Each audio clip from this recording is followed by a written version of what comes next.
to try and take it to OT.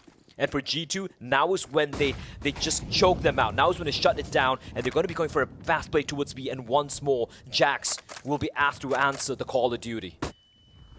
Oh, we've seen this aggression before. I think Shush may have just bypassed with a flashbang. They have no idea it's to the side left, and Alexi's gonna get caught out. He gets fragged down as well, and because Jax has played this angle so many times, Shush will do his due diligence. He will find him, he will frag him. And just like that, the B side is completely barren of CTs. The danger's not abated yet for G2, even though they want to save, and they have to save. Tessus is there. He's going to try and hunt his weapons down, but unfortunately for him, the double swing comes in. Hunter and Nico grouping up, but there's still yet another one on the hunt, and it is Storm. Oh, this is huge. This is so massive, but he's also flubbed his spray. Should be getting that done. The grenade may finish off what he started, but no, Nico stands tall. That's AK-47s donated across. That's bolstered up G2's buy. Look, firstly, I completely understand why Heroic are going for the hunt here, right? If you look at the economy of G2, it's non-existent right now. And every weapon they can save is going to be so instrumental in them trying to close this out come round number 13. What an opening. They finally cracked the puzzle. They finally cracked the code.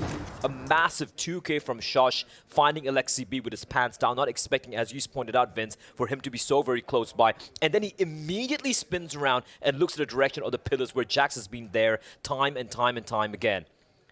The B bomb site finally falling to Heroic in a bye round as we enter the final round here. Is it going to be G2 taking it 16-14, or are we going to be seeing OT? That's the question on everyone's lips. That's a question on the players' lips as well. Monis looking to take the fight. He is blinded. However, he takes a shot, but doesn't quite find anything.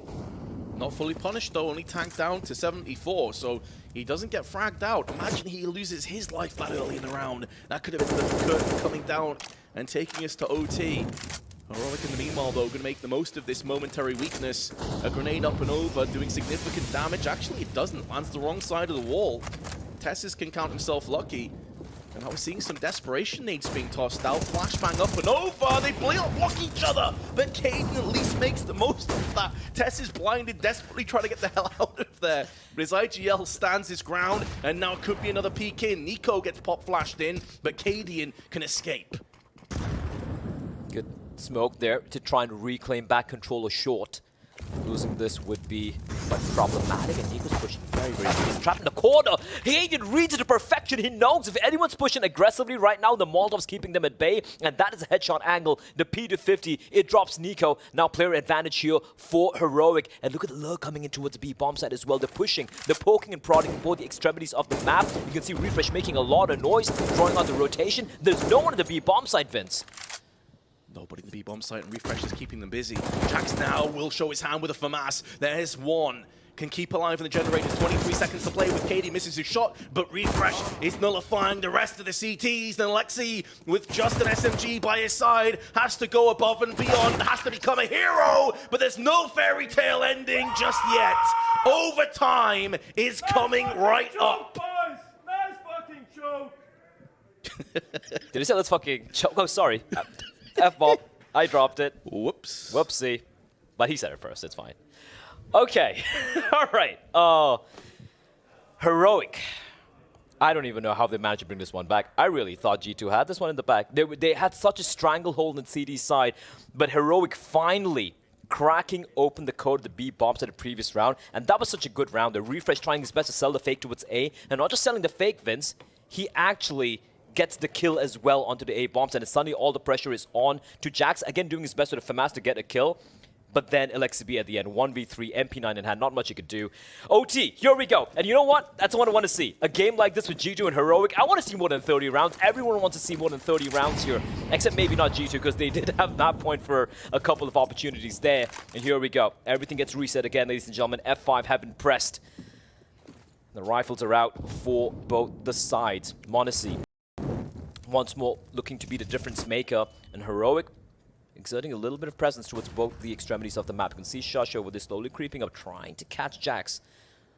And despite round number 29, where they capitulated, Jax and Alexi B fell, this B-bomb set has been a fortress for G2. It has, yeah. There's been a couple of misplays, but for the most part, they've been solid. Monacy, we've seen him land these shots before, Tessus. Please, you're playing with fire. You might just get burnt. Speaking of which, a molly finds its way down on the ramp, and so does a smoke. Ends in a bit of a stalemate. There's a gap there, though, that m0NESY can try and exploit. He's gotten so many impactful kills from this very position, right? He just gets on top of those railings and then catches someone lining up smoke. Now, Heroic, I think they're going to be cognizant of the fact now. Here comes the incendiaries getting deployed. Nico is trapped. Oh, he has to stand his ground. He knows his back is to the wall, but that's sometimes where the animal is at its most dangerous. Nico nearly gets two. It's one frag and a headshot onto Shush. 30 seconds. Molotov will force away m0NESY from side, but he will smoke it down. Another Molotov. They're cordoning the CTs back onto the deep side of the site, and it will allow them to potentially divide and conquer, but m0NESY is still there. Flash affords Refresh safe passage, but again, it's a ruse. It's all a bait. Is there enough time, though? Especially as Refresh has been picked off so far before anyone else, but they do have it. But Hunter and Jax, once again, delivering when it really counts. Cadian is still alive, still healthy, still in with a chance, but he misses his shot. And now Shush on a measly 10 HP that was weakened from Nico earlier on is all that remains for Heroic. He's being flashed around, he's being bullied back onto the T side, and he realizes this round is over. G2 claim first blood in OT. It is unwinnable. Hunter sticks to defuse. They were so confident. Hunter's the only one who didn't even have a kit, Vince, and he went for the defuse. He's like, yeah, this one we cannot lose. G2 convincing round win. That was, again, same call coming in from the side of Heroic. We had Refresh faking towards A. They get the bomb down, and they even had the player with the forward positioning behind Generator, but then Jax, like a... I don't even know how he gets that kill. Just swings out wide, instant headshot. G2 now. Slight little lead. 1-0 up here in OT. Fast play towards mid. Molotov will not be respected, and they will force their way through. However, they don't push further anymore. There is Hunter and Alexi B holding towards mid. In the meantime, we do have a couple of players here for Heroic. Again, poking and prodding towards ramp. It's been a constant battle for ramp, and it's gone back and forth multiple times, in all honesty. Executing already waiting for m0NESY to go for that very same pick again. See, great flashbang, enabling him to go for that one pre-fire shot, and also allowing Nico a little bit of window of opportunity to escape. Now m0NESY is purged. Now he's waiting for them to present ahead. Just a single pixel required, and m0NESY will snatch the life out of you, as he's shown so many times. Does miss this one time, though, but in a way in which he can just retreat back again. Tessis gets aggressive, and his head has been removed. And with all of that early bobbing and weaving between the two teams and this jockeying for position over ramp, Refresh and Cadian were tagged in the process off HEs and stray bullets. Shush, though, making moves up on the B side as Jax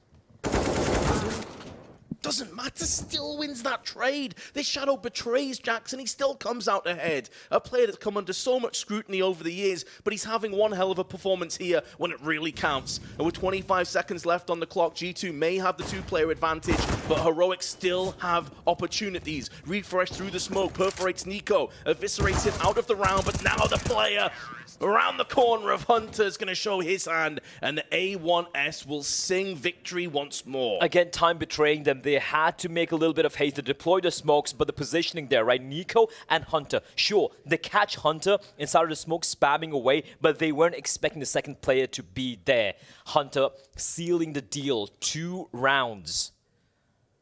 Won by G2. Can they make this a flawless CD side? Because that could be rough for Heroic. That means they would have to battle it out in OT number 2. That means they need to have their own flawless CD side. We saw that it wasn't flawless in the first half of regulation. Final tactical timeout getting called here by Exist and Cadian for the men as they talk things through. They need one here. They need a lifeline. They need some bit of a cushion to work with as we will be heading into the second half of the first OT. And right now, G2, bit of a resurgence. They lost the last couple of rounds of regulation, but these couple of rounds have been pretty solid thus far. Again, Jax Vince. It doesn't have to be a multi-kill every single time, but he always seems to come out on top 90% of the time in some of those B duels. A faster play here this time around from Heroic towards the A ramp position. has been dealt with so well by G2, just off of some well-placed incendiaries and smokes, and it allowed Tessis to get shredded down from the shrapnel of the HE tossed out from Nico. He drops to 55. Now Molly's being exchanged onto the sandbags as Tessis tries to regain some aggression and does deal the fatal blow into Nico through the smoke. A huge pick, and in the meanwhile they're pushing middle additionally, but Alexi had a chance. It was a brief opportunity, one that he doesn't capitalize on, and now the CTs are being overwhelmed. They're being flanked from all sides. Jax on the B side gets aggressive and will be rewarded for his hubris, but it may be short-lived. He knows he's encircled by T's. He knows he's living on borrowed time, and Shush will collect. Hunter and Munacy, the only two remaining straggling CTs, and Cadian is watching the back. Munacy should be a dead man and gets nailed in by Cadian, leaving Hunter 1 versus 4. He's being flanked, he's being pushed and probed from every single conceivable angle. And surely he goes down to the hands of Tessis. They don't get clean swept in the first OT half. It does give them a little bit of a lifeline here for the Danes.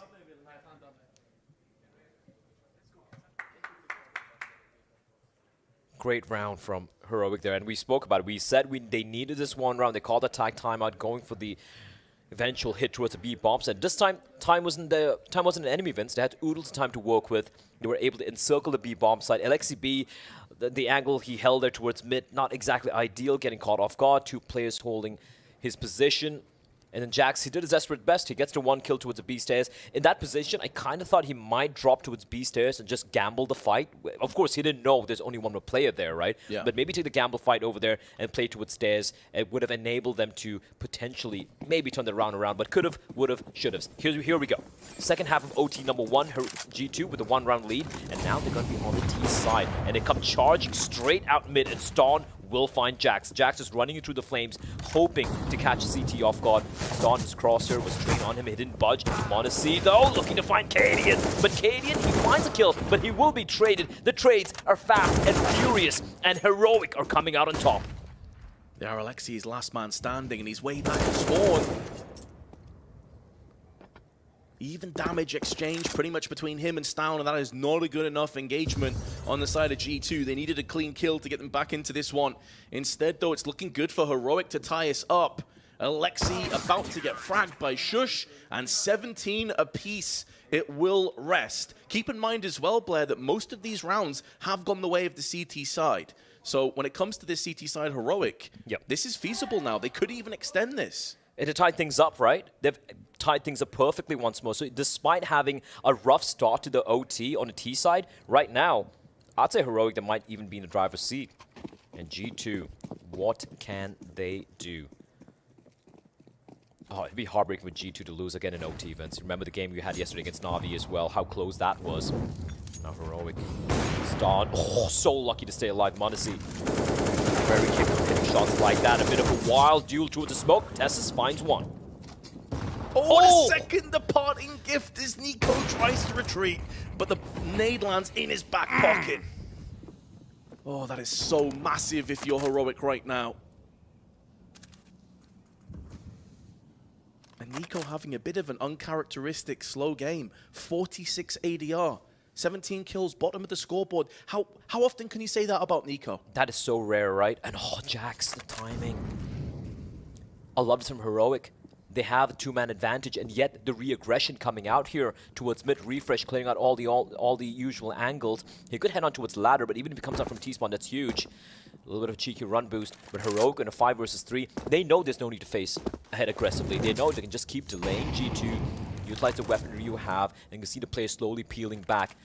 Refresh is heading towards a B bomb site, but the moment he doesn't spot anyone towards the stairs, that's the call. It's going to be an A hit, and G2 are going to be walking into a wall of CTs.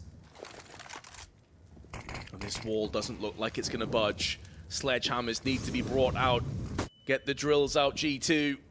They need some entries, and they desperately require them right now. 20 seconds to play with. Munacy darting past the flash. Out comes Tessis, but it's an even trade. That is good enough for Heroic, and it just got that little bit sweeter as Cadian goes back in for another. Jax, who's been having a great game so far, is pitted against the world. There's no time, the bomb's not under control, and these are just constellation frags. The round is done. Heroic have a match point of their own.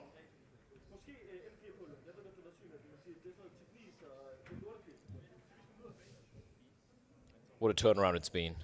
G2. And this is, mind you, it's been an incredible game from G2 regulation-wise when you had Heroic winning the pistol and, just winning some rounds they had no business winning, with the force buys and whatnot. G2 getting the map point before Cadian and his men did. But Heroic now, 3 in a row.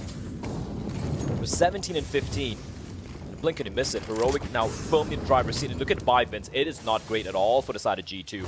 A MAC-10 for Jax, a Deagle in the hands of Monacy, 3 AK-47s as they try and force their way up towards the ramp position. And they're taking so much damage from the utility being deployed by Heroic. A couple of bullets as well, the wall bangs. Alexi B down to 51 points of health. Jax on 50 HP as well. They are just getting harassed by Heroic as they slowly creep up towards the A ramp. It would appear that final curtain is beginning its descent here on the skyscraper of Vertigo.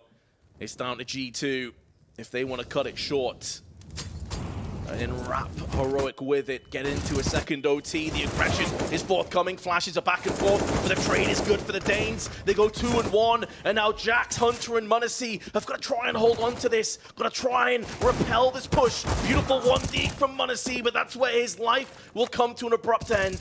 And now Jax and Hunter have got to pick up the slack. Great spray from Hunter, keeping them in with an opportunity here. There's still plenty of time as well, but one of the two players has to go back and pick up the bomb, and that's a few seconds. And a pair of eyes that's going to be away from the danger zone, and that's Refresh on the con side. They're double stacking this one, but a big headshot from Hunter, and now Shush is last man standing. Have they spotted him? Well, now they definitely know his position as the headshot comes through thick and fast, and Shush puts the last nail in the coffin. Heroic have battled against the odds, come back, take an OT, and made this match theirs. Incredible comeback from Cadian. You can see how this means to them. And we could go back to what the desk spoke about as well. For Heroic, it's winning these games against the top dogs in a LAN environment. That is what is so imperative for them. Yesterday, it was, of course, for G2, it was a very narrow loss against Na'Vi. Coming into this matchup, it looked like we're slipping away from the fingers, Vince. An incredible CD side from G2, shutting it down. And Heroic...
twisting tunes and everything you ooze. The tempo of your beat, you bleed a melody. No one can control that old time rock and roll. No rule of gravity. And hey, can I follow you back to your room, watching you bloom in the light of the moon? Can I follow you back to your arms, wash it all off in the river of your heart? There's a million different songs that I learned to sing, watching you bloom in the light of the moon. Your loneliness will never be lost on me, so reach out and love and don't be a stranger.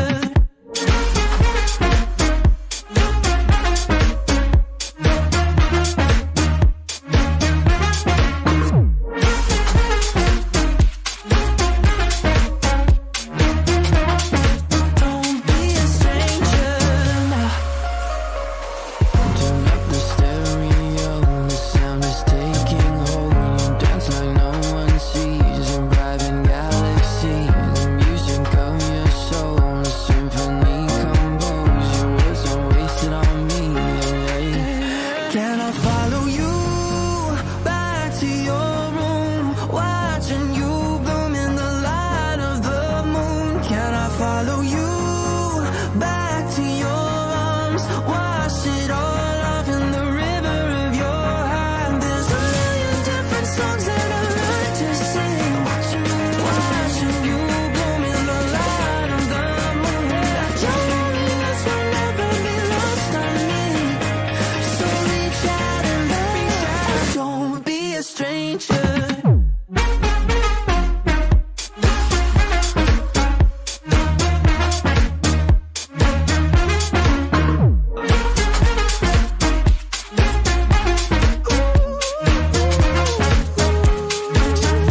Can I follow you back to your room, watching you bloom in the light of the moon? Can I follow you back to your arms, wash it all off in the river of your heart? There's a million different songs that I've learned to sing, watching you bloom in the light of the moon. Your loneliness will never be lost on me, so reach out and love and don't be a stranger. Hey, Mr. Bully, won't you just see right through me? On the dying days when I ask for forgiveness of myself. Hey, Mr. Bully, what you think when you push me out of my own head where everything made sense?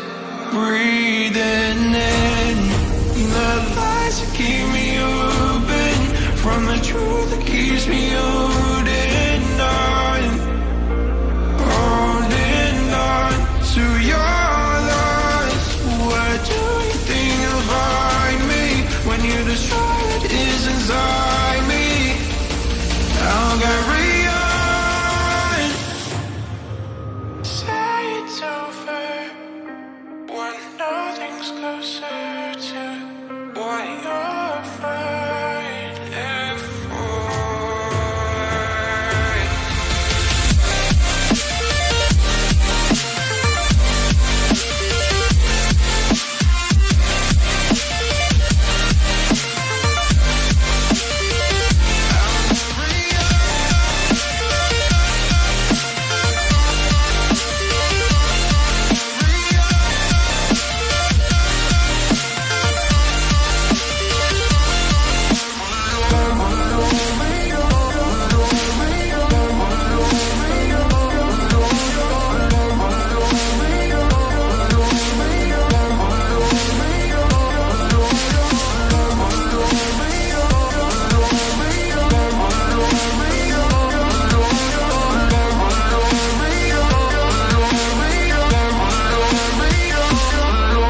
fire under my skin. Oh, light the blaze again that stood alive for ages. Breathing in the lies that keep me open, from the truth that keeps me holding on. Holding on to your loss. Where do you think you'll find me when you destroy what is inside me? I'll carry on. I'll carry on.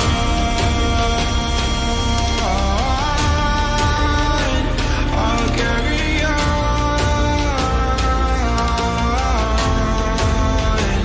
I'll carry on.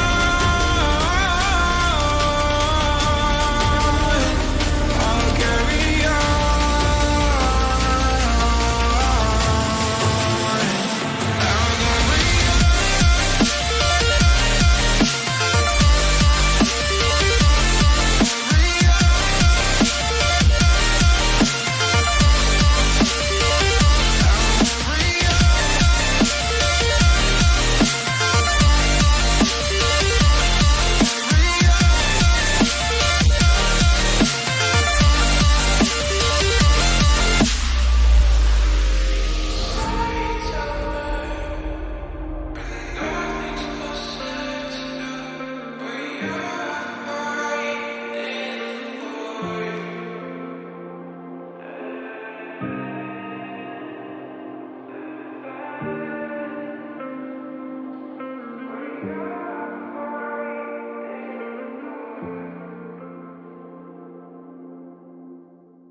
Just another doorway to open up and see what kind of lifeline will be waiting there for me. I need to bury all these fears and let them fade away. I'm not scared, I'm prepared to find myself again. I wanna fly over mountains, I wanna reach the end. I'll rise up from the ashes, I wanna burn again. I'll find my way through the bitterness I'm feeling. I won't rest, I won't give up, I'm still healing.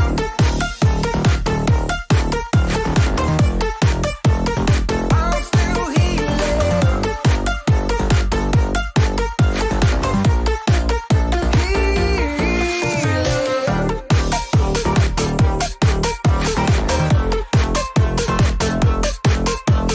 I won't rest, I won't give up, I'm still healing. I fight the pain that I once let kill my vibe. I fear the day that I lose the chance to fight. So I stand up tall, ready to face it all again. And I will not fall, I won't lose again. I wanna fly over mountains, I wanna reach the end. I'll rise up from the ashes, and I won't burn again. I'll find my way through the bitterness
better, I told you.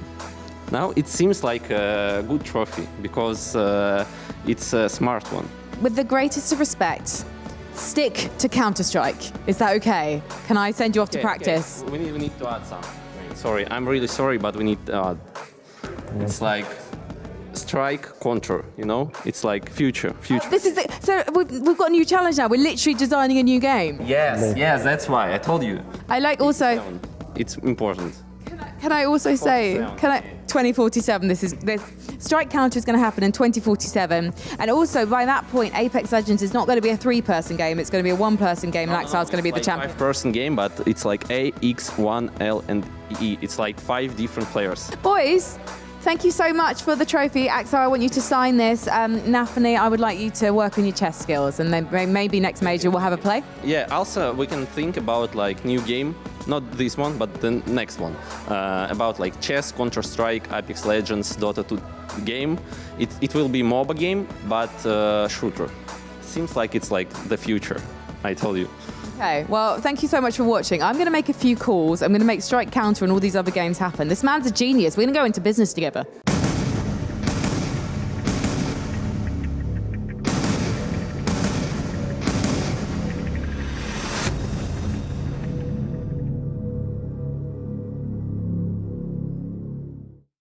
Our next 1-1 matchup as Cloud9 are colliding with FaZe. 2 of the top dogs in the tournament, but one will be down a footing after this best-of-1 series. So, Maui Snake, Maniac, initial thoughts after what we saw of both FaZe and Cloud9 competing yesterday? Well, we can start by setting expectations for these two teams, right? You said it, top dogs. FaZe, by all account, the favorite, not almighty favorite, but still the favorite for this major. They've won every single event, or they've won every single qualification they intended in 2022. They come in hot, and on the side of Cloud9, the top 4 of last major, still extremely high expectations on their shoulders, also represent this new organization they have. We should not be talking about these two teams in a 1-1 game, where, you know, it can get very slippery down in 1-2. Yeah, absolutely. I mean, we just saw what happened between Heroic and G2. G2 is there now. It's going to be a bloodbath, this game, without any shred of a doubt of that. But talking about the recent results from these teams, I think that some of the losses might feel a little bit uncharacteristic. The way that FaZe lost yesterday to ENCE, it was kind of a battering. It didn't feel particularly close, and FaZe made a lot of sort of poor mistakes in terms of teamwork. It felt like the first game of the day, they just weren't ready to play that team CS. Maybe too much FPL, maybe not enough team scrimming, whatever it is, I don't know. But they just had too much confidence in their individual ability, whereas on the side of Cloud9 here, the way they lost to NIP, they lost the late game. They lost, usually they're grinding those kind of moments out, but they couldn't get it done in crunch time, which is usually where they thrive. Particularly looking on the side of FaZe coming into this one, of course, as you preface, unfortunately losing to ENCE, managing to bounce back completely against the Bad News Eagles 16-4. And I just wanted to bring up a point that Twist was saying in an interview, I think it was with Dust 2. He was talking about the fact that he came into that game versus ENCE, they weren't playing aggressively enough, they weren't playing proactively enough. But I feel like we've got a whole different kettle of fish coming into the boys from Cloud9.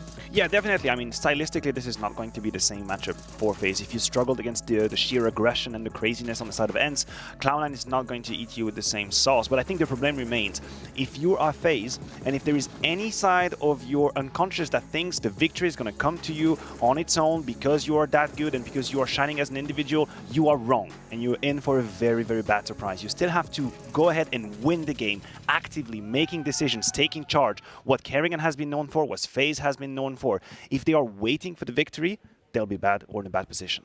Can't play on your heels against a team like Cloud9. Once a team like C9 has space, they just convert so easily. So yes, we do need to see a little bit more proactivity coming out, but I also want to see them just employ basic fundamental teamwork. I want to see them trade each other out. I don't want to see people individually peaking. It just needs to come in a game plan. If they put something together today in order to take C9 out of their comfort zone, that's a bright sign for them. If they just continue to try to make individual pushes, individual peaks, then I would give this one to Cloud9. But I don't think FaZe will take this that way. I still think that stylistically FaZe is in a very good position right now. Right? We can compare, we can think about the Cloud9 game versus NIP, way too passive for my likings, allowing Hampers to figure out solutions and all grab that map control. FaZe or Kerrigan for that matter is going to do exactly the same, but in a shorter amount of time. And I think it's always been the issue if you're Cloud9, Gambit of yesteryear, and that you would give the map control away to Kerrigan and he would take it instantly. He would know when he could push you. He would basically strangle you in a very small position of the map, and that cannot be happened to allowed again. Exactly. Cloud9's style is always about just taking things slowly, methodically, getting every round down to the last 15 seconds of it, practically speaking. But the problem is that, like you're saying, Maniac, when that happens and when FaZe are able to take space, there's just simply too many angles to clear on every single map. You can't give up space every single round. You need to have a little bit more spice. You need a little bit more fervor when you are taking something away from FaZe. You can't just jiggle into every angle, and that's kind of been the Axile Hobbit special. Yes, thank you for mentioning this. I feel like the spark we're talking about not only encompasses the tactical side of things, but the player, the individual side of things for Cloud9. If you ask me, do they play a fundamentally good Counter-Strike? Absolutely. Do they know how to optimize situations? Absolutely, no worries. But sometimes it's the moment to change the pace. It's the moment to do something that might not be a 60-40, maybe it's a 50-50, but you have to do it. You have to take that duel and get stuck in. I haven't seen that. I feel like it's either by the books, following the stats and the logic, or it doesn't happen and you lose. What is so worrying about wanting to see a pace change come out from Cloud9 is that yesterday, when they were playing against NIP, they tried it. They tried to play a little bit faster. Axile started pushing through smokes. He started taking some little gamble plays, and none of them worked. They all just fell flat on their face. Even when they tried taking map control quickly, I feel like they were beaten down by NIP, and then they just ended up saving. If they lose those first couple kills, they'll just back on up. They're okay with that. But what I know about Cloud9 is that they have such quality players that they shouldn't count themselves out of a round when it becomes a 3v5 and there's a minute to play with. There are looks you can find for yourself, and FaZe is a team that has given those up. In their game against ENCE, they gave up a lot of picks like that when there was no reason that they should have. So don't just give up if you're Cloud9. If you lose your opening fight, you need to still keep trying and prodding, because FaZe aren't the most disciplined team, if we're being completely honest. Yeah, no, it is a really good point coming into things. I like that we just got to see the Axel and Rob's comparison in terms of those roles and what we're expecting coming into things. I do want to throw the Orpas into the spotlight as well. We've got Broken, we've got Shiro, two huge names on the side of both teams. I mean, Shiro is on track to establish himself as the second best player in the world. If you're looking at the stats right now, it's only Simple that's flying high, and he always will be up there. Shiro is the one that was just shy away from Nico and Zaiwu last year, but he's got a golden opportunity because both these superstars aren't exactly showing the best that they can do right now. But for Shiro, I still think the last step is here at the major. This is what, if there's any doubters out there, any people who aren't on the Shiro hype train yet, they'll use that moment to tell you why he doesn't belong at the top, because we haven't seen him take over in such prestigious moments, and that's the only thing I'm missing and I want to see from Shiro. There have been glimpses of Shiro in this year where he has tried to expand his playbook, throwing in a couple more entry plays, trying to get that opening kill attempt rate up in games and in tournaments, but it seems like when it comes to the big moments, he regresses back to what he is used to and more comfortable doing, which is his passive style. And it looks great on the stat page because he has the best kill death ratio in the world of anyone on a top 30 team. But the thing is that it's just a little too far back for my liking sometimes. A player like Brokey does also play a slightly more passive style than the typical Opper, but he still finds ways to get involved in FaZe. There are riflers that are always going to enable Brokey, that'll throw their life forward so that he can take a little bit more space, get behind that single piece of cover that he loves, and then find two quick and easy shots. Whilst the map V2 does roll out on our screen, we've also got to highlight the fact there's so much historical context coming up against these two teams. They know each other very, very well, and FaZe, Kerrigan's men, hold on. I was just touching my eyes just to make sure I haven't lost the plot right here. Can someone just take my pulse, because maybe I'm about to pass out. Are we really playing Nuke? It's really Cloud9 allowing Nuke right now, a map that they haven't played? Is that what's happening? This is the most ridiculous veto we have seen in the stage. In the Challenger stage, the Legend stage. This is a curveball pick. I don't know where this came from. Cloud9 right now allowing their permaban through. This has to be one of the craziest game plans I have seen coming into any of these games. Yeah, there's actually zero data on this. I know, there isn't any. Look at this Stone Cold from Nafany. Oh, wow, okay. I mean, as we catch our breath. Yes, okay. Let's try and make sense of all I mean, I was going to ask expectations, but we actually just don't know. There is two roads, I guess, we can go down on with that scenario. We can either say it's a genius move because it throws off all the mind game that Kerrigan could potentially put together, and that's the way Nafany gets his edge over Kerrigan. Or the more pessimistic approach is to say this is a capitulation on the maps that he generally Cloud9 likes to play, and he's just basically giving up. Listen, Kevin, I can't beat you. FaZe, we cannot beat you, and we're gonna try to just shuffle the cards. I don't know what road I want to embark on right now. I don't know where to put this one for Cloud9, but I will say that FaZe's defense on this map has been exceptional. I do not see them giving up easy T-side rounds, and just fundamentally speaking, the way that Cloud9 has liked to play does not make sense for Nuke. Jiggle peeking into every single angle is impossible when every time you jiggle into a new angle, there's an upward spot that they could be, there's a lower spot they can be, left, right, doesn't matter. That doesn't work if you're Axile. You need to have a different style when you play Nuke than what Cloud9 are used to doing, so they have to fundamentally change their entire style. I don't know if they can do it, Freya, but I'm excited to see what they bring. Man, a hell of a lot of questions diving into this one. We're going to throw it on over to Vince and Blair to see exactly what goes down on the surprising ground of Nuke. Thank you very much, Freya. Yeah, this is a head scratcher. Blair, thoughts? I am as bamboozled as our desk right now. I did not see this coming. A best of one, and you allow it to go to Nuke, a map that I don't think they've ever played on. And they bring it out in a best of one matchup here against FaZe. So I'm excited, I'm worried, I'm a little very confused as to what we're going to be seeing here on Nuke. I wanted to even check if there was a mistake in the graphics there, because that is just unreasonable, I might even want to say. Yeah, I was having the same thoughts as well. I was looking at the sort of maps that they both like playing. I'm thinking, well, maybe it's going to be like a Mirage, maybe it's going to be like a middle-of-the-pack map. Yeah. Never expected Nuke in a million years.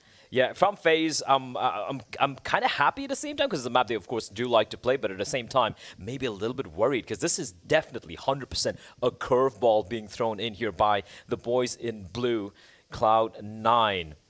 I'm still going to take a while to get used to this team playing under the under this banner of Cloud9, but still, this is I'm still trying to gather my thoughts as to what is really happening here, because Nuke coming in, you have no idea how they like to play. So for FaZe, it's like you literally have no data as to how this team likes to play. You wouldn't even be expecting or even have prepped for this very map here when you're going up against Nafni and his men. Exactly, and maybe that is the curveball that Cloud9 are trying to throw out, but if that's the case, does that not reek of desperation to you? I don't know, man, but we've seen some pretty nerdy stuff come out from some of these teams already, right? In the Legend stage yesterday itself, we saw some pretty cool, even during the Challenger stage, we saw some really cool smokes, we saw some flashbangs, we saw some cool executes coming out. The Ents Mirage stage comes to mind, where people are posting about that as well, their sequence of smokes. So we see a lot of cool stuff people have been hiding, people have been prepping on coming out, but a map which they have never played in the history of this particular roster coming out to play here against FaZe in a best-of-one in a 1-1 matchup. Color me surprised, Vince, but I do believe if you know anything about his Cloud9 lineup, they will be prepared. They have something in store for us here. They will be starting on the CT side. We have an Incendiary getting purchased by Nafni early on. The rest of them, it's going to be one flash for Inters. Apart from that, it is going to be the USPs and Armor. And FaZe, a fast play towards the upper bomb side. Rain getting straight out there, but Nafani with two brisk headshots. Going to be shutting this down, and it's a third as well. Rop's doing a bit of damage to Karrigan, and now Shiro is finishing off the rest. Rop's his last man standing, but for how much longer reasonably can he stand his ground? Good for one thus far. The only good news is that all that bloodshed happens so fast that time is simply not an issue for the young Estonian. He can take his sweet time and hope that maybe Cloud9 makes some errors, some overzealous plays, but he gets caught in the back, and Axile shuts him down. One of the easiest pistol rounds you'll see. You know that meme that people always bring up, like, oh, they're saving strats for the major? This would be the biggest one of those cases if Cloud9 were just hidden OP on Nuke this entire time. That is actually, yeah, and what a start as well. Nafni was not really in a comfortable position, especially with the USP, but then tapping the players away. And we're learning about how Cloud9 plays Nuke as the rounds progress. No one has any idea what's in store for us over here. I'm sure all the forums, all the Reddits, all the Twitterati, everyone's going to be so very confused. A fast play coming outside. Nice flashback, but Nafni able to clothesline drops. But the upper bomb side has been rested here. But look at them being so proactive, Vince. They're not allowing the bomb to go down. Has finally been planted, but it's a great cost to so many lives. This, of course, being a full force. Nafani is such a monster in the pistol round and is continuing that pace alongside Hobbit. From above, he will strike. And although it is a bomb plant, Cloud9 with a comfortable retake. All right, Cloud9. All right, color me intrigued. That was a forced buy coming in from FaZe. Sure, they got the bomb down, but I'm envisioning, again, just a few buys, a few pistols coming out here. Not much of a heavy investment. Of course, they will have a... Does Twist have the R8? Yes. Well, if there's one guy who I'd believe to be able to pull off a kill with the R8, it has to be Twist. Listen, the R8 is a tilter, Vince. Playing a matchmaking game, someone just like R8s you from across the map. I do want to just type and quit my console, so that it could be a psychological weapon. I wonder how many, any stats guys out there, any analysts out there, how many R8 kills we've had at majors over the duration of it existing. I'm gonna assume it's not many. I'm gonna assume it's gonna be in the single digits. Yeah. Axel though, having no trouble finding Carrigan. Now Twist is perched atop the silo. Gonna drop on down, but this one just. Oh, they're so close! They're so close, Twist. It tags him down, and you can see that amount of damage. The revolver deals out Shiro down to 30 HP, but it will be a flawless round for the side of Cloud9. They have thus far suffered just 2 casualties in a 3 rounds. It's been a great start, a great debut for the team over here, for the CIS side, in what is pretty much uncharted territory. For FaZe, now this is where I want to see Carrigan, what Carrigan has in store for us here. The buy is going to be coming in, of course. AK-47's abound, no AWP yet for Brokey. And there's going to be a ton of utility as well. First proper test. FaZe now with their full assault rifles already pushing outside and getting up close. A small gap in the smoke, but won't be fully exploited as Shiro doesn't have that orb. But Agazal also spraying through, and not that much damage, all things considered. There are 2 players there just to batter down the bullets. And Rain escapes with 66 HP. But a bit of aggression from Nafani. Getting into the hut already, using that smoke as a bit of a shroud. Axile, in the meanwhile, spotting 2 players on the cross. Carrigan and Rain are there to try and deal with him, but Axile picking up the kill and can also retreat in turn. But FaZe feel like this is their moment to strike. And strike they shall, but that's into the embracing arms of Inters. And the A1S is going to perforate the first, but Brokey answers straight back. 3 players left standing, and you can now make that just a 1 for Rain, but he can't get anything out of this round. And Cloud9, not only have they picked up the pistol in subsequent rounds, they got the first rifle round as well. Absolutely. Again, just losing a couple of players there. The M4 will be dropped towards his teammate, and Shiro will be purchasing the AWP early on. I love the the aggression from Axel. They were so very low in health, getting the flank through Squeaky, wrapping around from HUD, preventing Brokey from getting anything more done.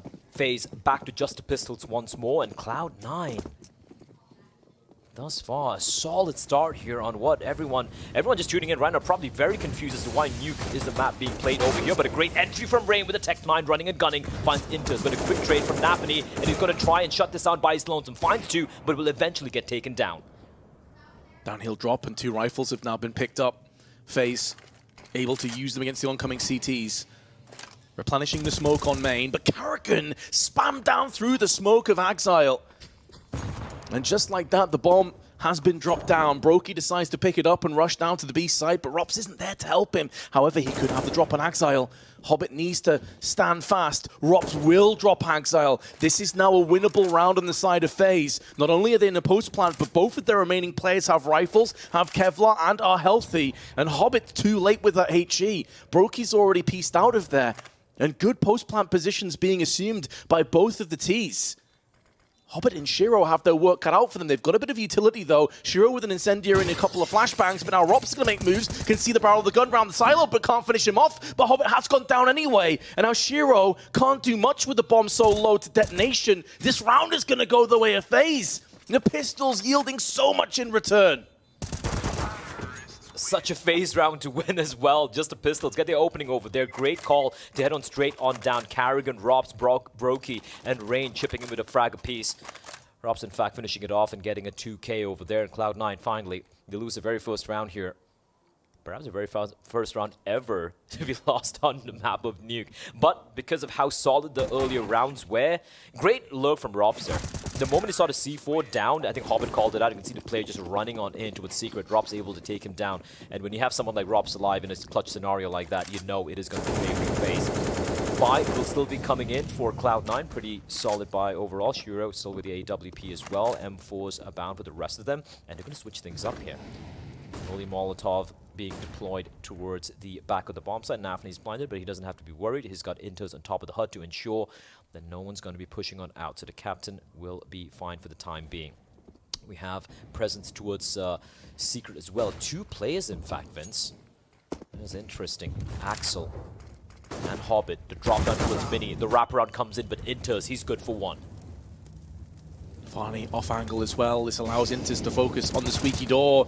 Beautifully done. Will get traded out, but the damage should have already been inflicted, and now Inters can go from strength to strength, but Carrigan is there to catch him as he falls from the top of Hut.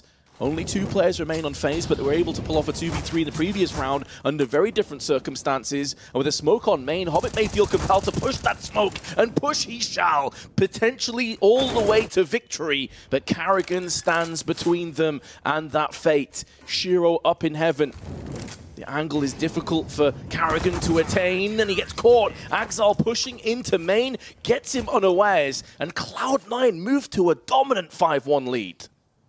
That was almost pretty perfection with Carrigan. He tosses in the Molotov, and if he had his gun out, he could have got the player trapped inside of Mini, but that was a perfect time for Shiro to peek out. So that was almost unwinnable there for Carrigan. Nice attempt, however, but that was all Intos, man. Being so very lethal on top of HUD. And Hobbit as well, finding the perfect timing to push in through the smoke.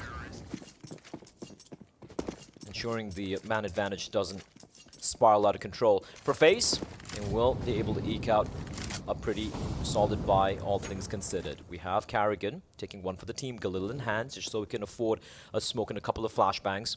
Robs with just the AK-47. The rest of them a decent chunk of utility as well.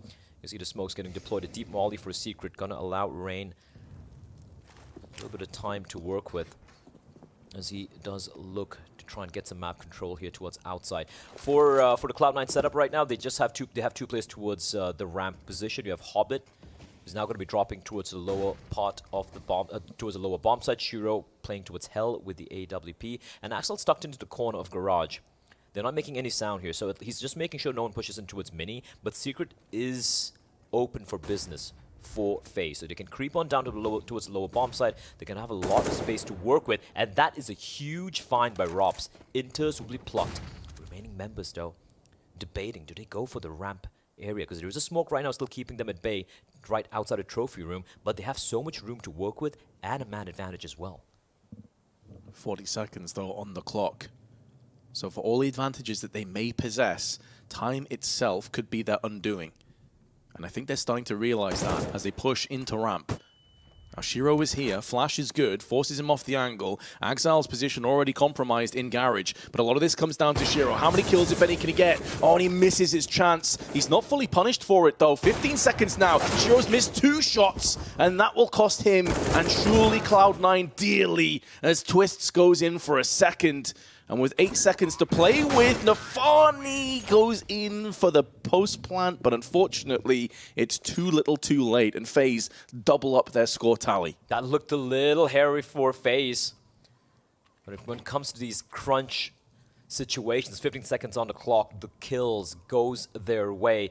And finally, a couple of whiff shots from Shiro, and I won't lie, I was not necessarily a big fan of him coming up ramp. There was all by his lonesome, especially with the AWP. It comes down to the timing, and even if he finds a kill, there's a real possibility he gets traded. In fact, he couldn't find anything. Forced by now for Cloud9, and Roki looking to challenge even further. He's hunting him down. Axel, very lucky to stay alive. Just an MP9, a couple of pistols, a 5.7, a CZ in the hands of Axel and Shiro respectively, and a solitary FAMAS in the hands of Hobbit. And this is something that Maui touched upon. He wants to see them being proactive. He doesn't want to see them just playing, you know, the passive textbook Counter-Strike, so to speak. Because if you do that, that is something that FaZe will be able to abuse. And that is something that NIP did as well in the latter stages of the Inferno game yesterday. So let's see what does transpire over here. Hobbit with a bit of an off-answer. Might not be expecting this, and indeed he doesn't. Axel simultaneously finds Carrigan. The bomb is dropped at his feet, and he's even got a smoke to try and delay the T's from pushing in. Time is still the friend for FaZe. Bomb picked up, walking in through the smoke, and it's all on Rain in a 1 versus 4. Two of them is half the tally of Cloud9 players, but keep in mind that this was pistols and a force spy. This was a golden opportunity for FaZe to get straight back into this one. And now, on a 1 HP, Rain has to somehow turn this back around in FaZe's favor. 35 seconds left, and he's on the wrong side of this smoke. Cloud9 can reposition both of their players' full hit points. Now, even if Rain can pick up the bomb, and that's no guarantee, time working against him forces him into an awkward position here. And there's Inters on the drive-by. 6-2. They win their force buy with CZ's 5-7s. A little bit of mistake there from FaZe. Sure, you lose a couple of players. With the bomb getting dropped, they panicked a little bit, pushing in through the smoke, thinking the CD smoke actually was obscuring vision and the bomb wouldn't be seen. But instead, he walks in. I think it was Robs walking straight through into Mini and getting his head plucked clean off his shoulders. And Rain, in the end, that was, well, he does get a 2K. It was a 1v3, but it was not to be in Cloud9. Back to winning ways. For FaZe, though, they still have the money for the buy. Oh, bullets whiz past his ear. Slowly going to peel back at much more faster pace being set by FaZe over here. Not too much of a gap in the smoke as well. And because Cloud9 are allowing them a lot of control of Secret, they're going to be grouping up together. Axel, though, he's going to hold the line. He's got his teammate nearby on the vents ladder position to drop on down if needs be, but he's got to make contact. That's one. They go in 1 by 1, and it was looking good for the double up there from Axel. Unfortunate not to get more damage done. Brokey survives on 48, just about. And Hobbit now unsure as to where these remaining Ts are. They're already pushing down on the vent side. Damage inflicted to Carrigan, and it is significant, and Rops' patience pays out in spades. A 3v frag onto Nafani, but now Inters from the top is going to strike for 1. It's back and forth, but it will be favoring FaZe, especially considering a post-plant now comes to fruition. Carrigan can just stay on his 8 HP and look to try and flank in late. Onto the heaven side, the spray's good for 1, and he's nullifying as many of these weapons as possible. Because the last round was so close in a force buy, Cloud9 have very little in terms of surplus cash. FaZe will get the third, and it just for Cloud9, I'm like, look, I'm sure everyone is right now gobsmacked at the fact that Nuke is being played, but this is where someone like Carrigan can thrive, right? Well, one thing we speak about Carrigan, and let's go back to IEM Katowice. Let's go back to them playing with a stand-in multiple times. JK is coming in. 2 players getting COVID almost simultaneously. We had Rob sitting it out. We had Rain playing from the from his hotel room. And one thing Carrigan is fantastic on is calling on the fly, making it up as it goes, trying to adapt as it's thrown at him. And this is going to be a real test for Carrigan. Obviously, Cloud9 have done the prep work. You know, they're like, all right, this is going to be the curveball that's going to catch FaZe off guard. And for Carrigan, it's literally just fighting in the dark right now. He doesn't know what the setups are. He doesn't know what the protocols necessarily are for Cloud9 because there's no data to work with. And yet, despite that, despite the fact that Cloud9 were off to a great start initially, FaZe able to somehow find a couple of early chinks in the defense here. 6-3, still very early days here. Listen, for Cloud9, this is either mad genius or sheer madness. Like, that's the only way I can describe this. Like, how, especially in a matchup where it's so even Stevens, you're a top 3 team in the world, and in fact they're allowing Nuke out in the best of 1 in a 1-1, like, you know, when both the teams are in a 1-1 situation, the legend stage, it is almost insanity. Force Spy going to be coming in here for Cloud9. They still have the AK-47 in the hands of Shiro, saved from the previous round. 5-7s and a CC as well. But bear in mind, they didn't get around just with a light buy, but the pacing from Robster, catching Axel, just running out. This is so fast, a very aggressive, fast look coming in, and they head in towards the ramp position. Shiro lies in wait, the AK will strike.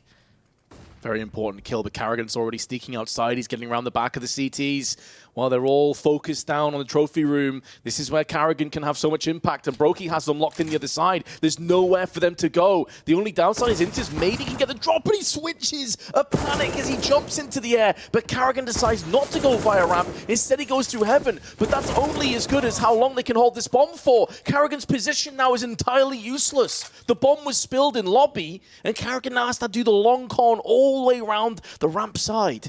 And surely one of Cloud9 realized this is a distinct possibility. It's all about the timing, Vince.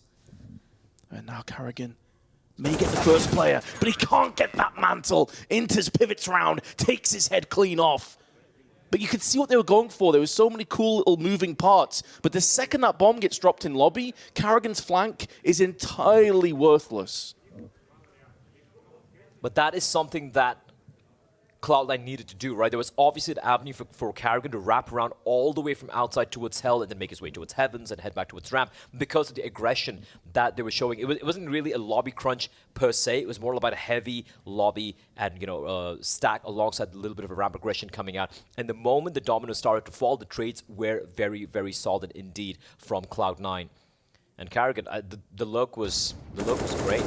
But if he had, again, could have, would have, so obviously he couldn't see what we could. He was trying to get the lure part towards upper and gonna be the hit to go in for the A bomb site. But then that's the moment that I do believe is Brokey. Scroll jump, man. Yeah. Scroll jump. He jumps in midair. Spacebar gang stays winning. 7-3 here. Cloud9 winning 2 rounds where they only had just pistols and maybe 1 rifle. And FaZe are going to be kicking themselves for that. Force Spike going to be coming in, nonetheless, for Karrigan and his merry men. Early Incendiary is going to be deployed, and here comes the hit. It's going to be fast, it's going to be rapid, and it's going to be rampant as well, unless they can get their hands on some kills. And Cloud9 are dwindling. Their numbers thinning out, and it's Rain in the ascendancy, having impact in this game on 8 frags already. Big entry frags into this round 11. And just like that, Cloud9 are forced on the opposite side of this smoke wall. Maybe potentially going to get flanked in from Rops again, who's had so much fast rotational plays, whether it be vent diving, whether it be outside. Shiro's going to get caught as well, and this has been a complete and utter disaster for Cloud9. They had the weapons. It was FaZe in an awkward position with Deagles and Tech-9s, and yet Hobbit's the only player that has struck with any kind of success, and he is living on borrowed time. FaZe get their 4th. What a flashbang from Brokey. The 2 defenders, they were just blinded for days. First, they used the first phase of utility was Incendiaries to force the CTs out from top of the HUD position, out in the open, and immediately followed by a perfectly placed flashbang from Brokey, enabling the entries of FaZe to just pop the heads. And just like that, these are just forced by walls, Vince. Cloud9 going to be going for the full commit again. 5.7 MP9 CZs. This time not even a solitary rifle. Early barrage utility towards Mini, towards the main position, but it is going to be fast play towards ramp, and Shiro able to find one. That's all he'll get. Brokey, however, did get dinged down. Axel with his MP9 from his position, Vince. This could be deadly. It could, but they're sending Rain in first. He had so much impact in that previous round. Another player with a CZ at range is Hobbit. As you highlighted, this SMG is tailor-made for these kinds of angles, and if FaZe trip over one another, this could get dicey. But Axile tries to take the initiative, runs into the gauntlet, and he is sliced up and chewed spat right out. Rops big frags, in the meanwhile, in lobby, and this force buy from Cloud9 will not be yielding anything in return. Post-plant will be here. I don't think Hobbit's going to have any chance at stopping this. FaZe can finally breathe a bit of a sigh of relief now. They've finally broken the economy for Cloud9. The great force buy wars and nuke will come to an end. Cloud9 will be going for pretty much a full save. Might see a couple of pistols, but that's about it. And FaZe, that's a great opportunity to get to 6 rounds, maybe even potentially tie things up. Cloud9, again, remember, they had a fantastic start on this CD side. Looking very solid initially, but FaZe, some great calling, great variations in how they're approaching it, and making sure they dot all their I's and cross all the T's. Hobbit had not a chance in hell there. Great bait as well. The player in front of him just tapping him with a couple of bullets, and then he gets executed. The base of his skull. Look at the money. About an average of $1,900. That's a loss bonus kicking in. And for Cloud9, it is going to be... I'd envision just the full USPs coming out here.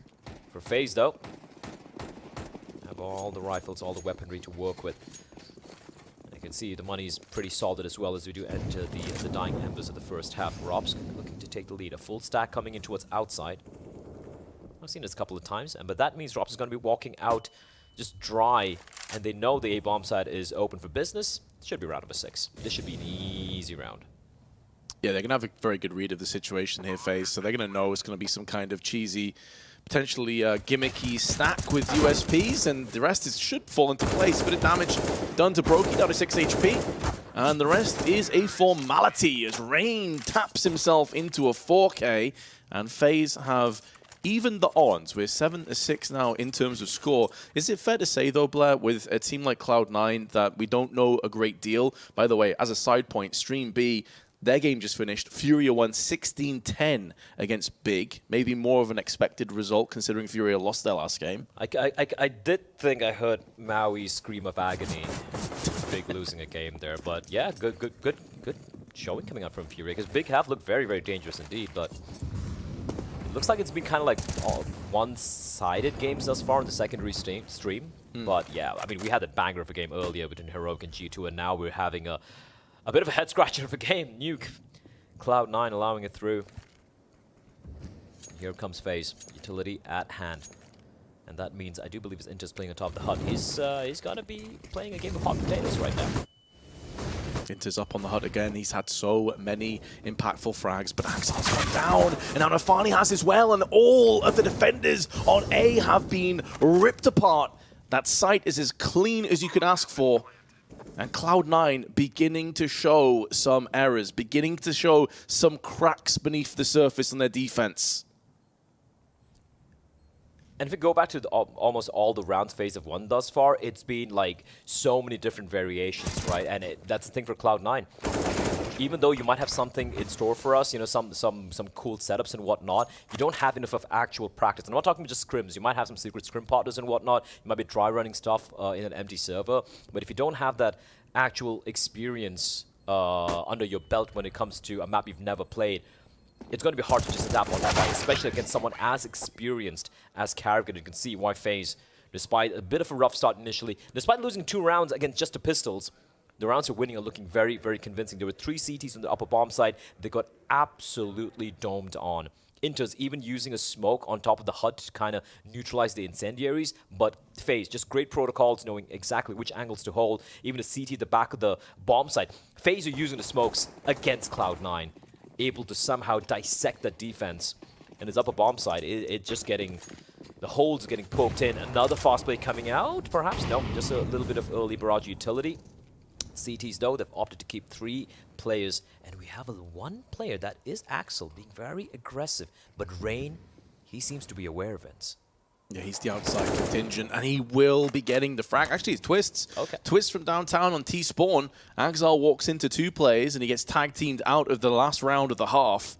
My concern for Cloud9 is if they have got a little bit of less experience when it comes to Nuke, surely it's the T side where we're going to see a little bit more in terms of errors and problems. So on the CT side, potentially trailing going into that second half, unless Hobbit can have more impact with the MP9, but it's a one and done. This game started exceptionally well for Cloud9 if you just joined us. They won the pistol. I think they were 4 or 5-0 up. Yep. And now FaZe have just shifted through the gears.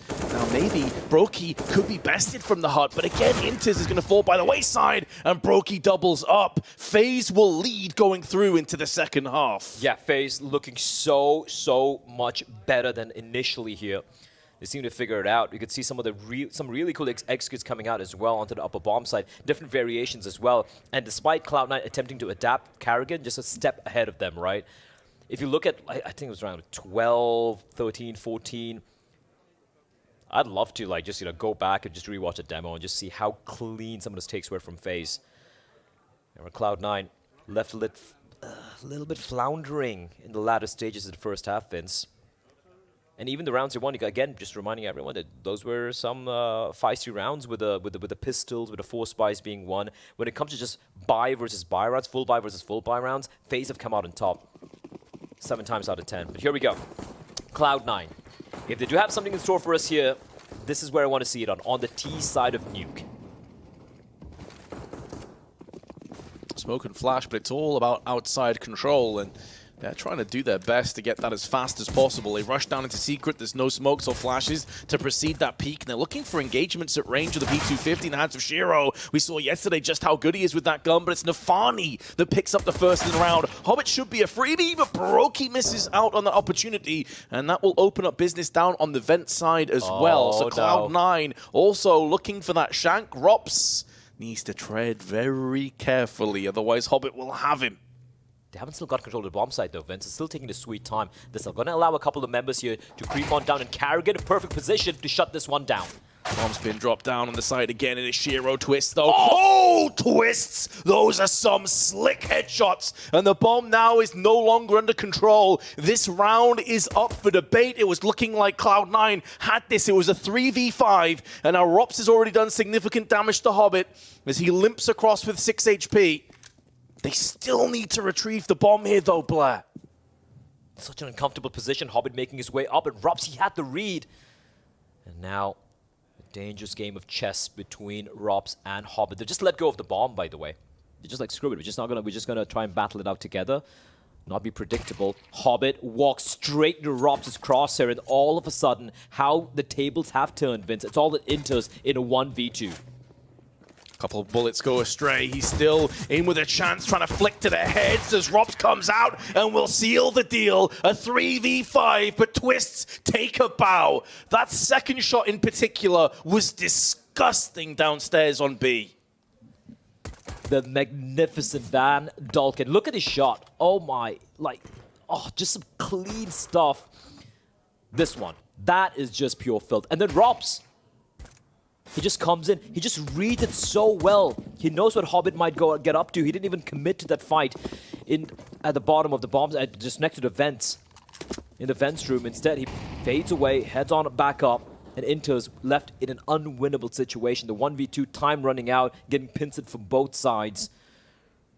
Rops and Twists, 9-7. It looked like Cloud9, they actually had that round, Vince. They got all the crucial openings. As you pointed out earlier, Hobbit able to survive the player from on top of Hut, but especially when you have Rops and Twists alive, you can never, ever count out FaZe. Bomb not getting planted means none of that bonus money, meaning it's just going to be a P250. A couple of P250s being purchased by Nafni and Shiro. Apart from that, it's Glocks all around for FaZe. The two M4s come out in the hands of Rops and Twists, of course afforded by the kill bonuses they got from the prior round. And the SMGs, this should be Farm City money in the bank for FaZe. Yes, the accountant sat there with a big grin on their face, looking at the prospects. Oh my. Oh, it's going to be a bloodbath. It's shooting down with the SMGs. That's money in the bank for Baroki, but actually he only gets one. And a little bit of a scrappy engagement as Nafani comes through with his P250. You know, 2 kills, all things considered. I think Cloud9 will take that pretty happily. It could have gone a lot worse. But now we're going to have the rifles. And now I echo your sentiment, Blair. I want to see what Cloud9 have in store on this T side. That's a real question mark. Listen, everyone watching this game has just been waiting for this T side to see what they have in store for us here.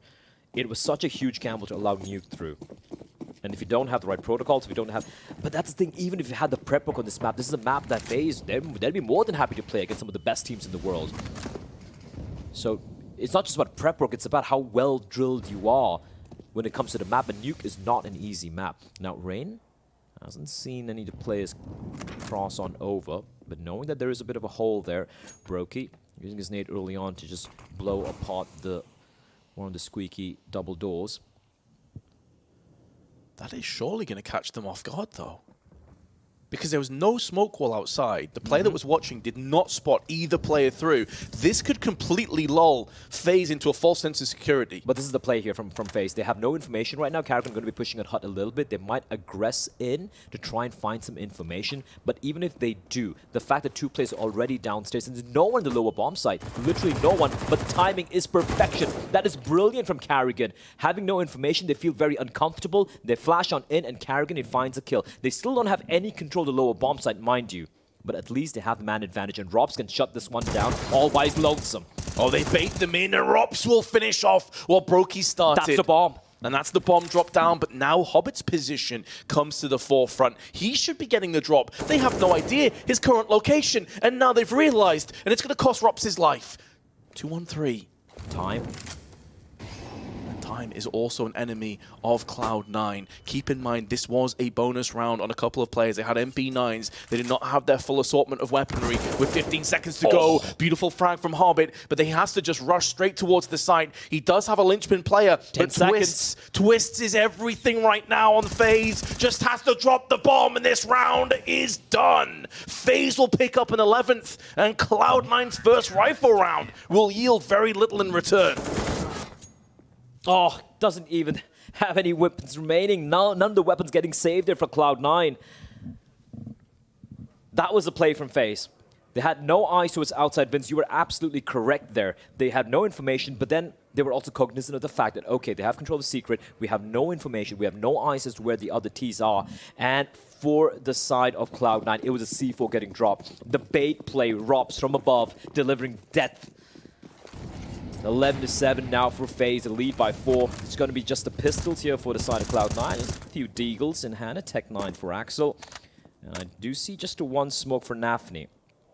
And he is towards outside. He could maybe potentially use that to cross on, to go for a lobby crunch perhaps, but there's so many angles being held here by FaZe. You have Brokey towards Secret. You have, I do believe, that is Rain as well with an A1 trained in. So the smoke might obscure vision for one of the players, but not for both of them. They're going to rely on hitting some nasty shots. And individually speaking, FaZe, they have looked clean. Brokey decapitates Inters. Now, this is going to be almost impossible, Vince. Like, I don't see this happening. No, and every passing second, it seems that there are more and more casualties.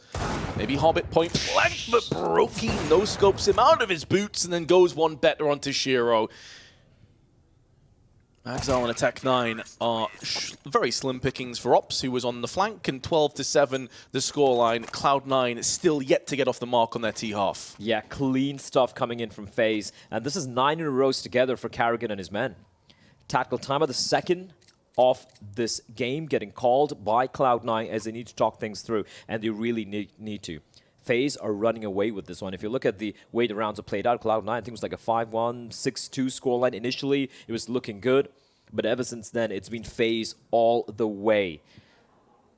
They have been looking very, very solid. And I gotta say, I've been impressed, especially on the first half from Carrigan. Even though he didn't have any material to work with as to how Cloud9 have their setups, he was able to get the read on the fly, able to figure out how they like playing, who's playing where, what they like to do, and just able to abuse especially that upper bomb side time and time again, yielding a number of rounds. And on the CD side, they don't. This is much more easier. This is more like, hey, we know what we want to do, we know exactly how our setups have to be, and just stick to it. And thus far, it has been flawless. For Cloud9, I again have to echo our desk. If you're going to be playing the slow and passive, going to be playing by the textbook, you are going to get massacred. You are going to get abused by each and every one of the FaZe members as Brokey finds a nasty little flick on the Shiro. Oh, it's so outrageous. Cloud9 finally get their hands on an AWP. You know, it's like, here we go, Shiro. You're one of our star players. And you're dead. Okay, never mind. Yep, good night. Whoo-wee, all right. Another one. Brokey's now repositioned into ramp. It's more of the same, catching them off guard. And as he pushes into the T-spawn and FaZe, they're making this just look very, very easy. This is shooting fish in a barrel at this point, and FaZe are unrelenting. They are ruthless. This is the dominance play, the alpha play coming out from FaZe. They're just taking... This is a buy round, mind you, from Cloud9. And they have been slaughtered, absolutely dumpstered in round number 20. Axel at least able to win, to bring one back, but the moment they know where he is, you can see how aggressive everyone's being. Brokey, even with the AWP, just pushing on in, and they're just wrapping around Rops with a couple of little taps at the back of the nape of his head, of his neck rather, will finish it off. Clean round coming out from FaZe. I don't want to be that guy, Blair, but you let Nuke through for this? Yeah. You let Nuke against FaZe for this T-side? We literally haven't seen anything yet from Cloud9, and it hurts to say. As you said, it was either a massive blunder letting in Nuke or mad genius. And right now, I'm going with the former.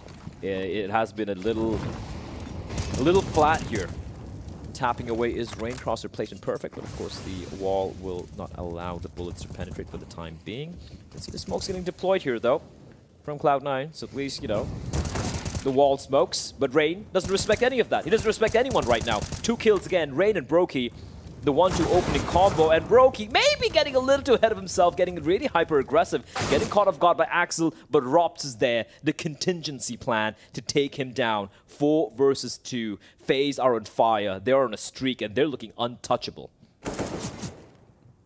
Seems untenable that Cloud9 can get back into this round, or perhaps even the map. Nafani from Silo will make short work of Rain, but it's all at the cost of 4 players, and Karrigan is going to chip in and get FaZe to a 14-7 lead.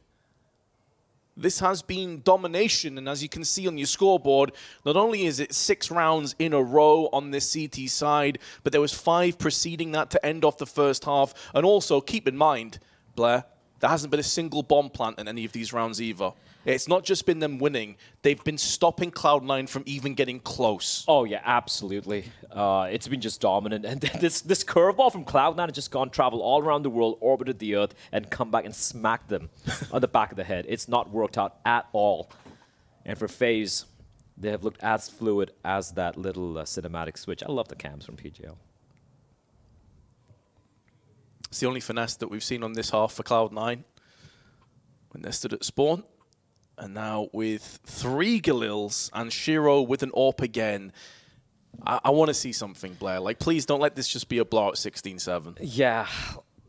And I guarantee you, any other map, this would have been a so much more contested affair. It could even be Cloud9 having a similar lead as to what FaZe have right now. But on Nuke, it was a question mark. And the answer, unfortunately, is that FaZe are just better right now on Nuke. As I say, they're actually able to find Brokey with the wallbang. That's nice. Getting tagged on by Shiro. Twist replies back, though, and Nafani. Oh, it's a battle between Rain and Nafani, and Rain comes out on top. He's been tagged on to 41 HP, but still able to get back the man advantage. Never mind, Karrigan is a lunatic. Runs on in, catches Shiro all by his lonesome. And this is what FaZe love to do. This is what FaZe will do at you. They are just going to keep aggressing, going to be in your face, disrespecting you. And they're going to make you not just like feel like you're losing, but make it feel even more painful. Just twist the knife in. Axel, what's he going to do? Well, a 1v4, now to a 1v2. This is suddenly, all of a sudden, doable. Rain, bear in mind, is on 20 HP. The only thing going against Axel right now is the fact that the bomb is far, far away out in the open, but he does have time. Exactly, just shy of 50 seconds, but that bomb position is the biggest obstacle to him clutching this round. Rain knows it additionally, as does Rops. They're both positioned accordingly. And Axel's just checking all of his angles. Rops is coming all the way around the back now. Even if Axel's able to best Rain and pick up the bomb, Rops is in such a good position to try and thwart either of these bomb sites. And Axel has taken the head of Rain, picks up the bomb, has to rush straight towards the site, and Rops should know this. Rops is in good position for the cross. Axel's going to be coming down, though, and decides to vent dive. Throws in the curveball. And he's going to have enough time as well. The Molotov buys him up enough time, and Rops runs through the volley to his death. Rops, are you okay? What is this clutch? That was a 1 versus 4. Axel, I mean, I don't even think he thought he'd win in that fashion. Rops just running down, desperately trying to prevent the plan from taking place. And the flames have burned him alive. Oh my. That is perhaps the only blunder we've seen from FaZe on the second half. But what a way for Cloud9 to win a round, Vince. A 1 versus 4. With a bomb dropped in no man's land. And just maybe a little bit of a reminder to FaZe, just a little bit of a reminder, you can't be that disrespectful to the individuals here on the Cloud9 side. Axel finds Broken in the meantime, but Rain immediately replies back by getting rid of Shiro. Big damage as well to Nafani outside the red container. He got dinked by Rain, down to 10. He will plummet. And yeah, that was a clutch that just seemed to come out of nowhere. And not just the whole Rops play where he gets burned alive. I think it was some mismanagement on FaZe's positions as well. Could have been better crossfires established, but that's all in the past. In the here and now, FaZe still have the 6th-round advantage, and King Karrigan shuts down main. 2 massive headshots, and he will lock down this angle and potentially take this map with it. Karrigan going from strength to strength as FaZe are mounting up a serious lead. And Nafani, with the aforementioned 10 HP, can do little but maybe pick up the bomb. I wonder if there's a part of him that even thinks of saving this up because he's so low and because the finances of Cloud9 are straight up in the trash right now. 7 map points for FaZe. And listen, the second half, it's not even in competition. Look at the second half. I think the round, it was 6-3, the scroll line for Cloud9 in that first half. After that, it's been FaZe all the way. They have literally won almost every round since then, and it has just been FaZe dominating. Apart from that 1 versus 4 from Axel, where, well, FaZe did stumble quite a bit, but apart from that, it has been absolute domination. And it's not just about like one player popping off, right? Sure, Brokey and Rain have been a thorn in that outer yard area, but everyone Twist having his moments. We saw in the pistol round, Karrigan as well, being so very aggressive, catching Cloud9 off guard, and that phase pretty much summarizes how Cloud9 are feeling right now, because they are just completely lost and bamboozled. I still want to know what the thought process was for Cloud9 getting nuked through, right? Like, obviously it's a big surprise. We've seen this happen in the past. Heck, Karrigan used to do that with mouse sports as well. He used to flex a couple of maps randomly out of nowhere and have that 7-map pool earlier on when he was playing with Rops in mouse sports, but you don't bring it out in a situation like this. You don't bring it out in a scenario like this. And especially nuke. It's so much harder. If things start spiraling out of control, sometimes you can be just left scratching your head wondering how you're going to bring this one back, and how they're going to bring this one back is a question in everyone's minds. Cloud9, sure, they at least have the loss bonus to eke out a pretty decent buy. I say decent, just 1 AK, 2 Galils, Macton for Axel, and the op saved AWP for Shiro. They need to make something happen here. 7 in a row is what they need, and it's going to be a fast vent dive coming in from Axel. Minimal damage done to Axel in the process with the Mac-10. But already they have an AWP downstairs watching the decon doorway. They know this is a possibility. Hobbit dropping down into main as well. They're looking to try and divide and really throw some chaos in against FaZe. And so far they've not lost any players. So decent forward positions taken. They haven't heard him. There are 3 players around him and no one has any clue. Hobbit, probably paranoid. He must have envisioned someone's heard him and someone's going to be hunting for him. Robs the reading Shiro perfectly like a book. And never mind. Hobbit, he got the lurk, but the twist is there. Karrigan locking down on the Squeaky, and Nafani and Axel. Last 2 players to go. It's all on Nafani, and although he is going to step tall, he takes a headshot as well. The game is not over just yet. He is still alive in this one, but only for a few more seconds. And that's going to do it for our second best of 1 of the day, and it ends in a little bit of a disappointing result, I think it's safe to say. Cloud9 floating the nuke pick, get completely bodied by FaZe, who made that look pretty straightforward. Yeah, FaZe must have been pretty damn confused when they saw the video coming in, when they saw the nuke being played, but whatever doubts they might have, they just swept it very swiftly aside, right? A very, very dominant showing coming up from FaZe. And honestly, Vince, I'm still bamboozled. Like, this nuke pick, I thought maybe you might see something coming up, but the T side from Cloud9 was basically virtually non-existent. And that's usually what happens. It's a map that you've never played ever before any officials, and you're going up against a team like Karrigan's, who have played it quite a bit. And you can see a couple of words being exchanged. Nothing, obviously, bad, of course. There's smiles and nods all around. Cloud9, no, they got absolutely dismantled on that map, but I'm actually waiting to see what the analyst has in store for us, because I have so many questions right now. As do I. So, Desk, by all means, try and break down that madness for us. I'm not even sure where to start, gentlemen. It definitely has been the biggest surprise in the vetoes thus far at the Major, and that risky pick for Cloud9 didn't, unfortunately, pay off for them. Maybe we can just use this as a learning experience for what they should bring into the pool going forward? I feel robbed. I feel robbed of a great game of Counter-Strike. Yeah. So part of me is even a little bit salty right now. I'm going to be honest. I had great expectations for that game. I feel like the storylines were building so beautifully. And then there is this very confusing decision to actually allow Nuke, and it turned out to be a mismatch. It literally took Robs going through a Molotov for them to find a round on the T side. It's literally what it took. So I don't really know where to go with this. An Axile ace only bright spot of the entire T side there for Cloud9.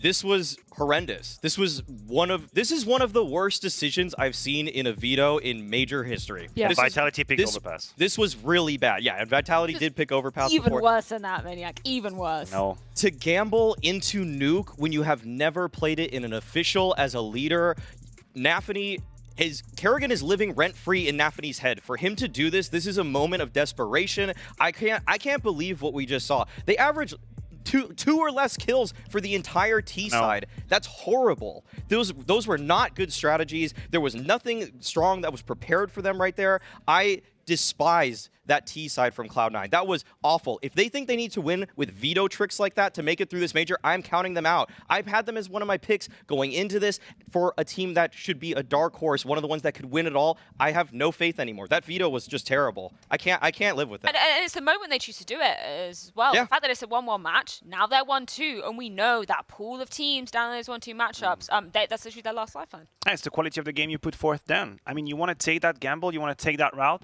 but then you have practiced and you have so many new and I guess new age Nuke protocols to come through. Then why not? Then why not? But then you have to walk the walk after you talk the talk. You have to give us better than that. Even on the CT side, look, they win the pistol round, they win the first gun round, and then we have stars in our eyes, like thinking, oh my god, they're actually making it. But actually, you can see as soon as FaZe have the money, they outplay them. They didn't know how to handle these executes coming in from Kerrigan. I mean, this is all we needed. This is all we needed to choose which path we were on as we were talking in the veto. Yeah, the first 5 rounds for Cloud9 had us hopeful. I'll say that. But winning the pistol on Nuke, you will string a couple more together. I thought the rotations on some of the CT rounds, when it was getting a little bit more complex, were okay in the beginning. But then Kerrigan just simplified the playbook. I think we have the A execs ready to go here in a replay. I think round 14, I mean, that's the second time they do an A exec in the same half, and it doesn't get any better for Cloud9. So this is just such a basic thing you have to know how to counter if you're C9. You need to know where you're standing. You need to know how to respond when those Molotovs come out. There is the counter smoke right there. I will give them that. But there are players in positions that are just completely blinded here on the side of Cloud9. And 3 for nil on entries right there, that's pathetic. You can't win a game of Nuke if that's your A defense against a basic exec. Yeah, that's a dream scenario for FaZe. We could see the path that the first entry frag took was absolutely unaccounted for. He went from that HUD position to then around the side, got an easy kill, player on top of HUD, probably either not communicating or not doing it correctly to let his teammate know there was an issue behind it. And these are the kind of details we put forward when we say, you want to play Nuke? You think you can play Nuke? I'm sure they've played it in FPL. I'm sure they played it in FaZe, matchmaking, whatever the hell. Sure. Maybe some scrims? Maybe Probably. they scrimmed it, but there is a difference when shit hit the fan and you actually have to know how to react, and then we haven't seen that. And that's the extra surprising thing, particularly from a team like Cloud9 as well, coming into this and just feeling like there were really no surprise tricks up their sleeve. I think that was what we were looking at, potentially going, you know what, maybe they've been practicing this for several months. Maybe there's some hopeful strategies coming into it. It just felt flat. I was hoping for something special there. That's what we were doing. I was really hoping that they had some new way to maybe play the map, because it felt like their style going into this would never work on a map like Nuke, where so many teams just throw those A execs and just condition teams with the wall of smokes. It's not really how Cloud9 has played in the past. So for them to try to come in here and just sort of throw a cookie cutter T-side approach out there, I mean, we saw it fall flat on its face. It didn't work at all. So there's so much to think about here for Cloud9 in terms of the mental game moving forward. That they dropped what was supposed to be a game where they were supposed to be competitive with FaZe. It could have been a redemption for them on a couple of the maps they've lost in the past against them. And then they go for this curveball pick that just, there's nothing to be happy about with what we just saw in that second half. It's a circle back to the Vitality choice going for Overpass instead of Inferno, and then we're left with so many questions, like how does that impact them? Because once you do that, you make that decision, and then you have to look back and realize if you're Nafany, man, we just played Nuke against FaZe. We could have had other maps where we had a chance. Sure, FaZe at the upper end, but if your only chance is to actually play your perma ban to beat FaZe, then that's just it. That's just it for me. Let's turn it to a happier note. Let's take a look at some Rob's highlights. That always makes me happy to take a look at some nice kills going down. Of course, we've got to take this with maybe a grain of salt in terms of the opposition he was facing and their preparedness coming into this map. But Rob's, you know, he's always good. I mean, we have to commend him. It doesn't matter for them. It's just business as usual. They had to take that W. They were at 1-1. Rob's is always someone that we can guarantee is going to deliver a good performance, and he did so once again. He just that what I would like to call like a lapse of judgment when he crossed that Molotov, which is a little bit uncharacteristic from Rob's in general. But for the rest, it was pretty much Rob's all the way. Perfect crosser placement, cleaning all the angles, being so diligent, so clean, always ready to fight. Standard Robs, which is exceptional by himself. He's the best nuke lurker in the world, in my eyes. His lobby lurks have so much impact. He barely ever dies, maintains space for Kerrigan and the rest of FaZe so well. There is a reason that this guy is touted as one of the best riflers in the world, maybe even the best with how Nico's dropped in form, actually. So this guy, he's looking to win a major with this lineup, and so he delivered as he should. I can't really see a reason that he shouldn't have done this well, so I'm glad that he did. Yeah, we can also give some props to Rain. That's what I think Rain shone through in this game. And he's also someone that's under the microscope a little bit for FaZe to kind of gauge their chances at actually lifting the trophy. We know they're going to need Rain to perform at a high level. 24 kills in 92 ADR. Nuke is definitely a map where he shines, where he plays great. He found his footing towards the outside map of the map. That's great for FaZe, knowing that Rain is activated. And this is a nice step up for FaZe as well. Coming into it, we're talking about Cloud9, unfortunately now being in those 1-0 teams. FaZe, now 2-1. We were looking at them as potentially being the biggest favourite. We're not saying there's a clear favourite coming into this major, as it is quite wide open, but the fact that they're now 2-1, that is good signs for them going forward. Just let's take a second to see the teams that are currently in the 1-2 lineup, just to Cloud9, right? There's Big, there's Outsiders, there's G2. Like, none of these games are going to be easy if you're a Cloud9 fan. That's tough. That's really tough. Yeah. I mean, I think that something to note for the audience, if they're not aware, is that these vetoes are done vocally. Like, it's not, there was some kind of a Twitter storm going about. It was like a misclick, or it's like, what's going on there? But just confirming for everybody that it is, in fact, a vocally done veto. We are going to get confirmation from the players from that. We've got Banks actually chatting to them right now, so hopefully we can get that very, very soon. But it is a good point to be bringing up. You know, we heard those kind of rumors. Potentially was a misclick. We didn't know exactly how the vetoes were going down. But yeah, good point to bring up that they are actually done in person as well. I do want to go back to some of those results we just saw, though. The fact that you say Outsiders now in that pool of 1-2 teams because they were taken down by ENCE. It was an interesting, we're kind of keeping our third eye, I guess, on that game whilst the A-stream matches were going down. But incredibly strong lead from ENCE to start things off. Then we saw Outsiders coming back into it, and we were rubbing our hands going, man, this is classic Outsiders play. Unfortunately, couldn't get over the line. Yeah, and this is what we have to praise ENCE, because once again, they had done it, remember, during the Challenger stage. They're actually able to escape that trap that Outsider is. A little bit a la Na'Vi style. Outsiders, once you have to win that 15, that 16, they usually become so incredibly hardcore to play against.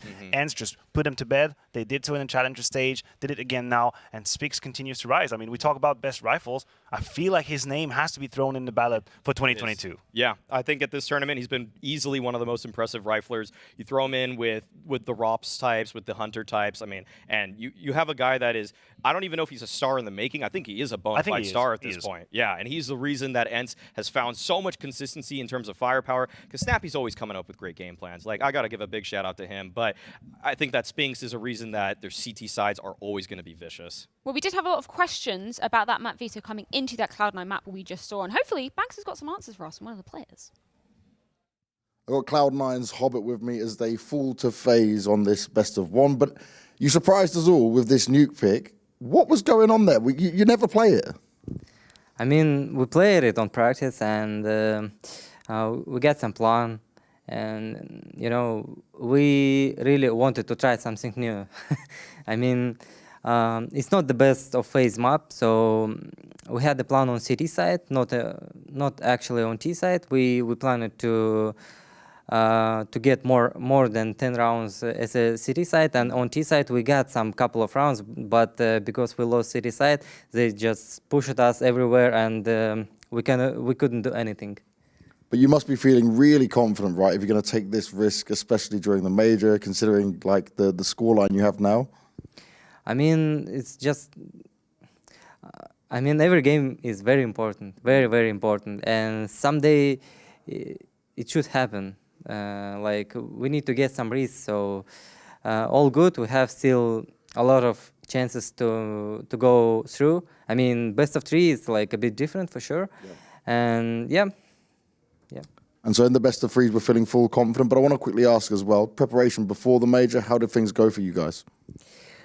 We had some boot camp. First of all, we had some holidays because we needed it. Yeah. Like it was like 5 days, and after we came to the boot camp in Serbia, and we had really good boot camp, to be honest, and we improved a lot. But I don't know, some things just not working. Yesterday's loss versus NAP just, I don't know, just broke our confidence, I would say like that, because we knew what they're gonna do, and I don't know, just things just not always working how you want. Well, hopefully we can get you back on track for this best of three. Hobbit, thank you very much.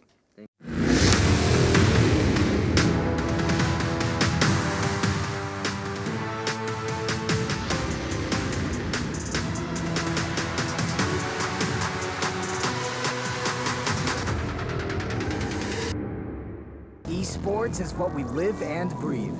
For us, it's more than a game. It's a reality, where a group of letters can mean everything. Where Mirage is a place for bombs, battles, and glory, not an illusion. Where the true heroes are those in front of the screen. GG Bet. This is real.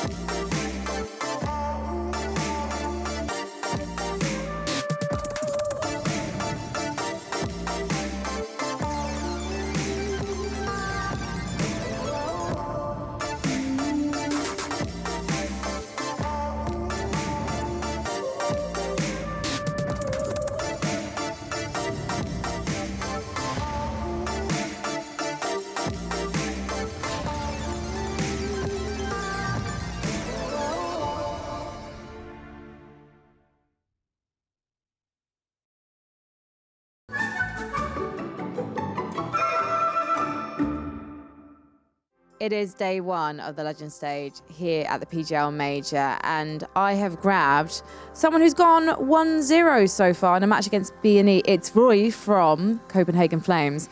I do actually want to attempt the correct pronunciation of your name. Yeah. Roy. Roy. Roy. Roy. Roy. It's close. It's close. I would like you to design a perfect trophy, and you actually already have a design in mind. Yeah. Which means we're going to speed run it, and I'm going to time you. Are you ready? I can do it. Yeah, I'm ready. Okay.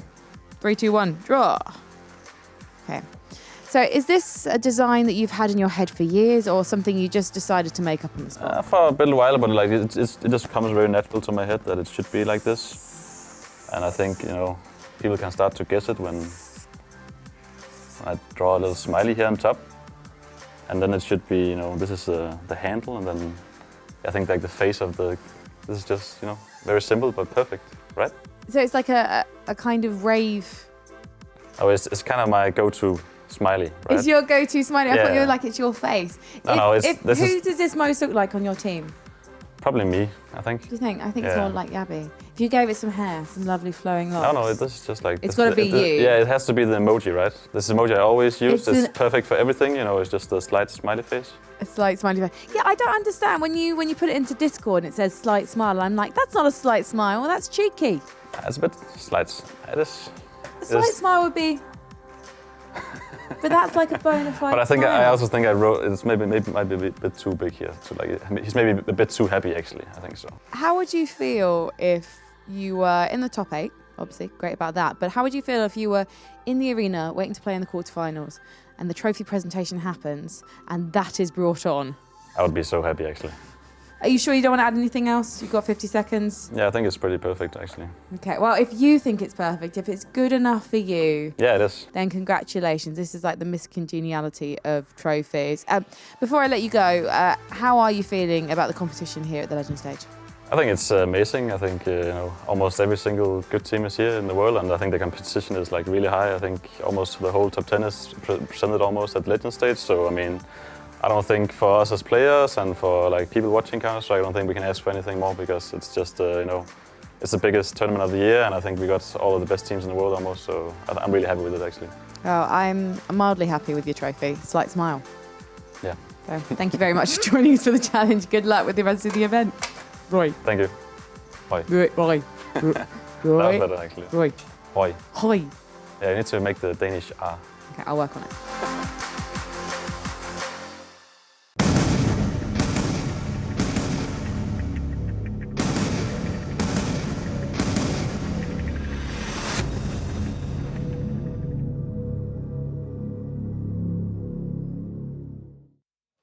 Two dark horses facing up against one another. Spirit and Copenhagen Flames are battling for that first spot in the arena. But before we do dive into that one, I want to wrap up the scenario that we just saw playing out in that Cloud9 versus FaZe game. If you guys weren't familiar, ended up going to Nuke, which we were incredibly surprised about because Cloud9 don't play that map. Period. And then we got to hear from Hobbit exactly why he brought that into the mix, but I don't think that really satisfied many people. So Hobbit just put it out there that they have been practicing it and that he thought that their CT side would be good, thought they would do better on CT side. It almost feels like there was a game plan based off of the way he was posing it right there. And then he was kind of, downtrodden about the fact their T side, they didn't have much to show and they didn't show much. And in terms of that, I just feel like that's just a poor game plan. And then I also read it into the fact that the vetoes are done vocally. So if you mess up a veto, you would probably just catch yourself. It's not like doing it in a client, right? Yeah. But the case is still wide open. Yeah, we're hearing other. We're hearing some weird evidence. Like Kerrigan talking about a possible human mistake made. Something doesn't make sense here. I smell something fishy. I guess mentally doing a veto checklist is sometimes a little bit taxing, especially if you're nervous. Especially I miss it all the time on the desk. I never know which one is that one. But also, I'm not playing at the freaking major. I think Kerrigan is so in Nafany's head that he can just mess up a veto face to face. He can just look him dead in the eye, Maniac, and then let Nafany just ban overpass. And if that's the case, well then he lost on two fronts there: mentally before the game and in the game after. Yeah. We need to still investigate it. No, There has to be an investigation. Yeah. Go on further. Yeah, well, hopefully Banks and maybe Frankie can sniff out the real answers for that one. Or do you want to be? No, I was going to say maybe we should just move on. It's got to be speculations at this point. Yeah, you know what? We should It just move messes on. with my brain. Because the next match at hand, Maniac, this is a treat. We're finding out who's going to be heading to the arena for the first time here at the PGL Antwerp Major. And it comes down to two names you might not have been expecting to be here. Copenhagen Flames and Spirit. Again, for Copenhagen Flames, I feel like this is the redemption arc from the Stockholm Major. They were tantalizingly close to making it to the playoffs last time. NIP said no after they lost 2 matches in a row. I'm glad you mentioned it, Freya. I'm glad you mentioned it because for the Flames, as hard as it is going to be, you cannot just be euphoric about your situation. You have to be very realistic and ready to take the opportunity that's in front of your eyes. They must remember that time in Stockholm after losing to G2 and then battering EG and FaZe. They had 2 matches opportunity to make it to the playoffs. And everyone was ready for them. Everyone had their arms ready to welcome Copenhagen Flames in the playoffs, and they missed the mark. And today in 2-0, they cannot allow that to happen. No, this is their best chance to make it. This is a Copenhagen Flames that, in my eyes, has only improved since the last major. They've kept with the same roster. They've had some mixed results online, but every time it seems like they get to LAN, they do well. They are a team that somehow considers themselves a LAN team, even though they did come up in the online period. But we saw that after that major, they were just kind of in a malaise. They didn't really enjoy this online CS, knowing how close they were to make it to the playoffs, how close they were to make it to the stadium. But this is a brilliant opportunity for them. And I think that this time around, they have the pieces to do it. They have the will to do it. And this is why I want to commend the Copenhagen Flames, because in the history of Counter-Strike, we've seen teams peak, have an incredible performance in the tournament, and then not being able to cope with like the tumultuous tier 2, maybe losing to some teams, losing some tournaments, getting frustrated, and then they would disappear flat out. That would be it, never to be heard of again. Somehow Copenhagen Flames find in themselves to prep that same performance here in Antwerp for the major, and that is very impressive for me. Yeah, it's incredibly impressive. I like that you echoed that sentiment from, I believe it was Rory who said in an interview, saying, you know what, he was very self-aware. He was saying, like, we feel like a LAN team, but it's kind of ironic that we feel that way because we haven't had that many LANs together. Most of the boys are used to playing, you know, these online tournaments. But the fact that they've come in and be able to look so dominant, Roy himself, second highest rated player yesterday at the Legend stage. Roy has been a fantastic individual for this one. Great space taker, just opening a lot of the rounds up. But there was also that period for Copenhagen Flames that made things difficult where they were supposedly going to be acquired by complexity. And that threw things into another, they made one kind of falter, and then it was like, are we going to get picked up or not? And when these things are just kind of jumbling around in everybody's head and they don't know what the future is or if it is even certain for themselves, it's tough to get into the mindset that you want to just compete at the highest level when you're playing online. So I can't actually even blame Copenhagen Flames, but I think they really have been playing an excellent game overall. I think that Hooksy has developed his in-game leading style to not be as derivative as it was before. When I first saw this lineup forming, it feels like he was copying ideas from a handful of teams, and now it feels like they've developed into their own very unique play style that I have enjoyed a lot. Yeah, I agree. And I also think that Roy has a role to play in, talk about mentality. He's by far the most experienced player that they have in that bunch. He has to make sure that everyone is connected. Now, there are two names that we haven't really mentioned yet, Yabi and Nikodos. They've been, for the moment, one of the lowest rated players for that team, but actually they're the main assets, if you ask me. So that's a great sign for Flames. I'm sure there is even more in the tank for these two players. Desmond right here, Roy, has been stellar, but I expect from Yabi and Nikodos to put their names in the middle of the conversation. That almost echoes onto the side of Team Spirit as well, the fact that we're looking at Dexter to be the man stepping up. Patsy, yesterday it was all about the secondary AWP on that side, and we saw that being so dangerous in the Challenger stage when they were pulling out that double AWP setup. Yeah, it's all about the new generation if you're a Spirit, honestly, and I think there is something poetic to it, something romantic to it, because if you are a Spirit diehard fan, then you probably be launching the days of Mir and some Da Young, and this was the lineup that was supposed to break through the limits of Counter-Strike and establish Spirit at the top.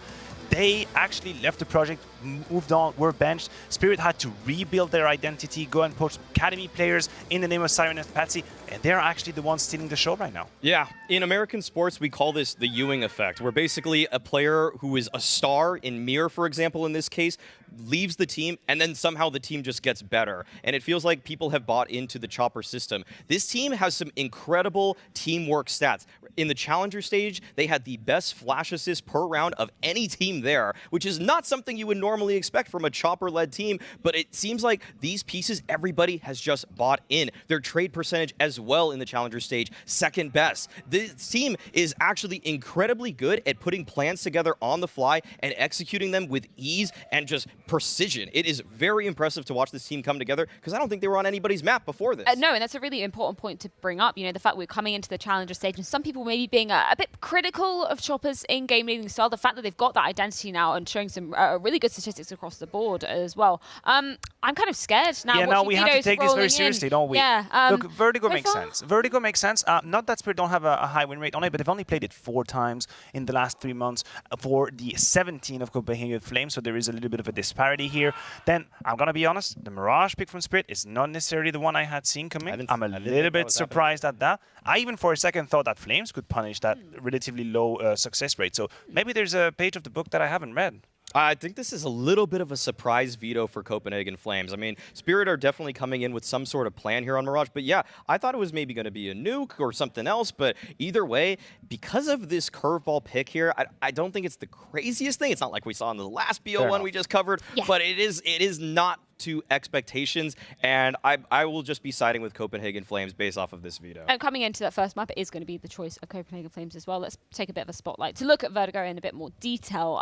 What are you looking at Flames to be delivering on this specific map, Maui? I suppose Roy has to be the talk of this conversation because his ramp presence is deadly. I mean, he has a lot of tricks up his sleeve in terms of getting up there, playing around the smokes. Feels like he's actually one of the best people at playing around ramp utility thrown by CTs. When he's on that T side, I've seen him fly at people. I've seen him just destroy people through smokes, around smokes, going through. Doesn't matter. They're ready to flash for him to get through one. And when he's there, he can get on a warpath very quickly.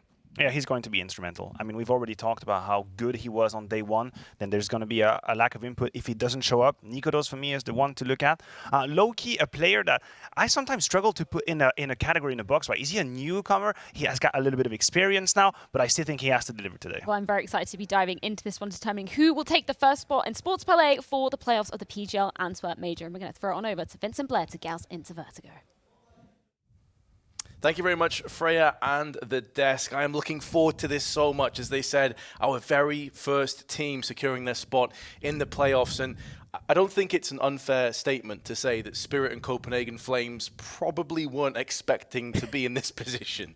Yeah, absolutely. I mean, these are the two teams that, like, quite a few people are like, yeah, they are our 0-3s in the pick'ems, but here we are. One of these teams are going to be making it to the playoffs, and what an opportunity. I think the desk painted a great picture as to what's on the line here. Obviously, it's two Cinderella stories, right? We had Copenhagen Flames as a Cinderella story in the previous major, and now it's Team Spirit. The map pick coming in here for Copenhagen Flames. It is going to be in Vertigo. A fast hit, though, from the Danes, and Patsy immediately forced back early on. Definitely a player you want to keep an eye on throughout this best of three. Can he perform? Zyphon, though, with the first frag, and now looking for more, and gets it as well with the flank frags. Nikodos, a player that's been a little bit quiet over the duration of the Legend stage, now standing tall and delivering, and puts Magix and Siren in a 2-on-4 post plant.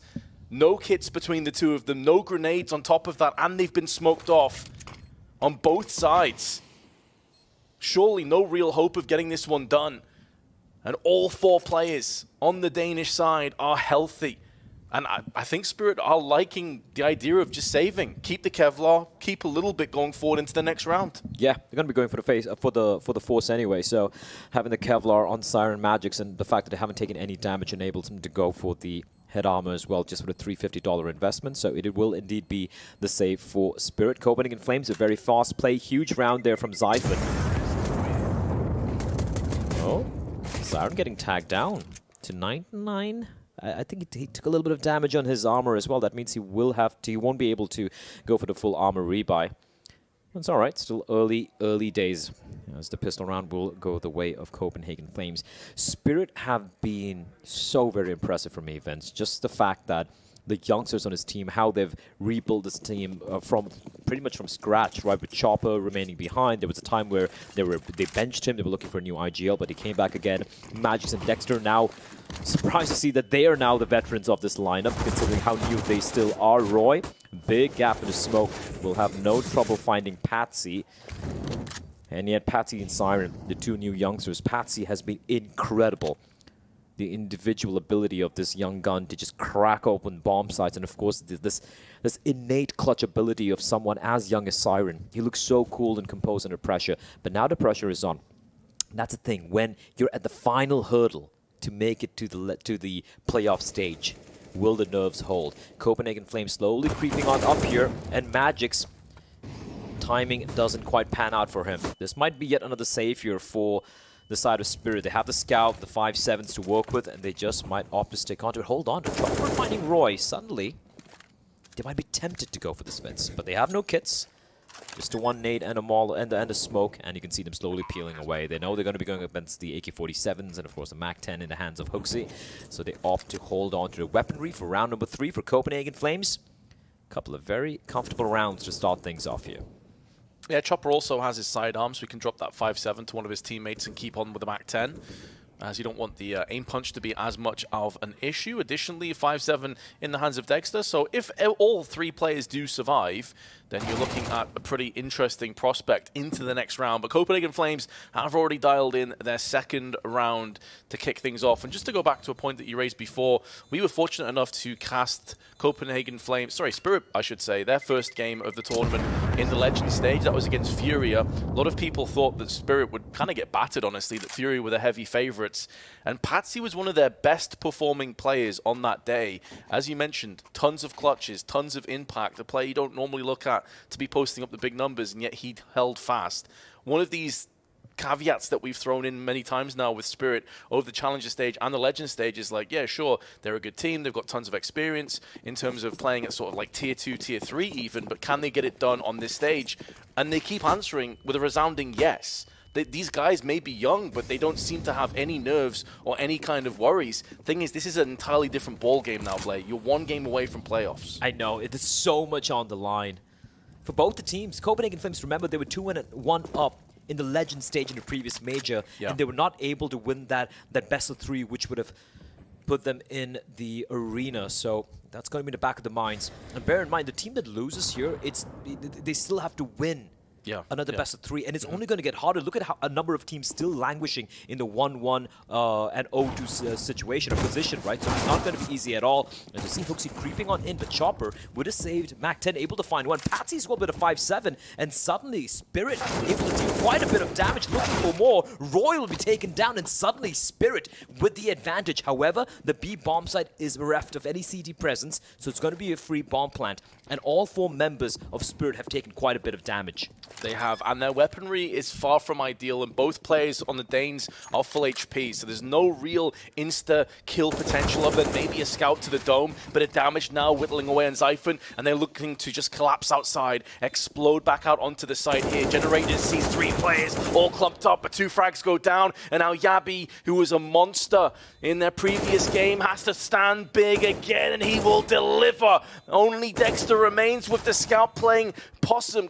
Ring around the rosy, and Yabi is going to be the last man standing. A 2v4 clutch. It was a doable clutch, but Yabi played that one perfectly. And we saw a beautiful pistol clutch that he pulled off earlier in this tournament on Ancient. Just has ice through his veins, showing us again why he's such a solid player. Yeah, a very solid round though for Spirit, all things considered, right? They were working around some saved pistols from the 5.7s in the previous round, dealing a lot of damage. And even though Copenhagen Flames are able to snatch away the round from Spirit, it's an early sign of how dangerous this team can be. Great flashbang though, but everyone's blinded, and Siren, Yabi rather, being very lucky to stay alive. And Nate as a follow-up, dealing even further damage to his Hooksy and Nikodos, but Magic's getting maybe a little too over-eager. Siren looking to trade, which he will indeed, but the peaks come in, and simultaneously almost 3 members of Copenhagen Flames, of Spirit fall. Patty and Dexter looking at the positions right now. Vince, this one's a done deal. They're just going to have to hold on to the weapons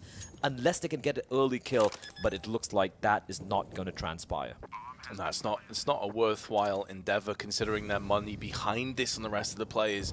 They get clobbered in this round from Copenhagen Flames. This is the Flames' choice of map, obviously, and we know they're a very capable team here, so not worth pushing the panic button just yet on Spirit. But there's no doubting that in terms of these early trades, it's been scrappy, it's been kind of messy at times, but the Copenhagen Flames have consistently got the better of these trades, and there won't be a saved rifle. Patsy on the receiving end of Roy's AK-47, and that puts Dexter into a very awkward spot. It'd be worth throwing a couple weapons away here, honestly, for Copenhagen Flames to deal with the AWP. They don't need to. Zyphon just nails him straight away, pulls off the 4-1 scoreline, and straight off the bat, Spirit are feeling the heat. They've called their first tactical timeout in round 5. Copenhagen Flames showing why they went for this map pick, and we did have a little bit more of a focus on the map videos after what transpired in the second game here from the analyst desk, and Maui was a little bit surprised that the second map pick coming in from Spirit was Mirage, right? And even Vertigo.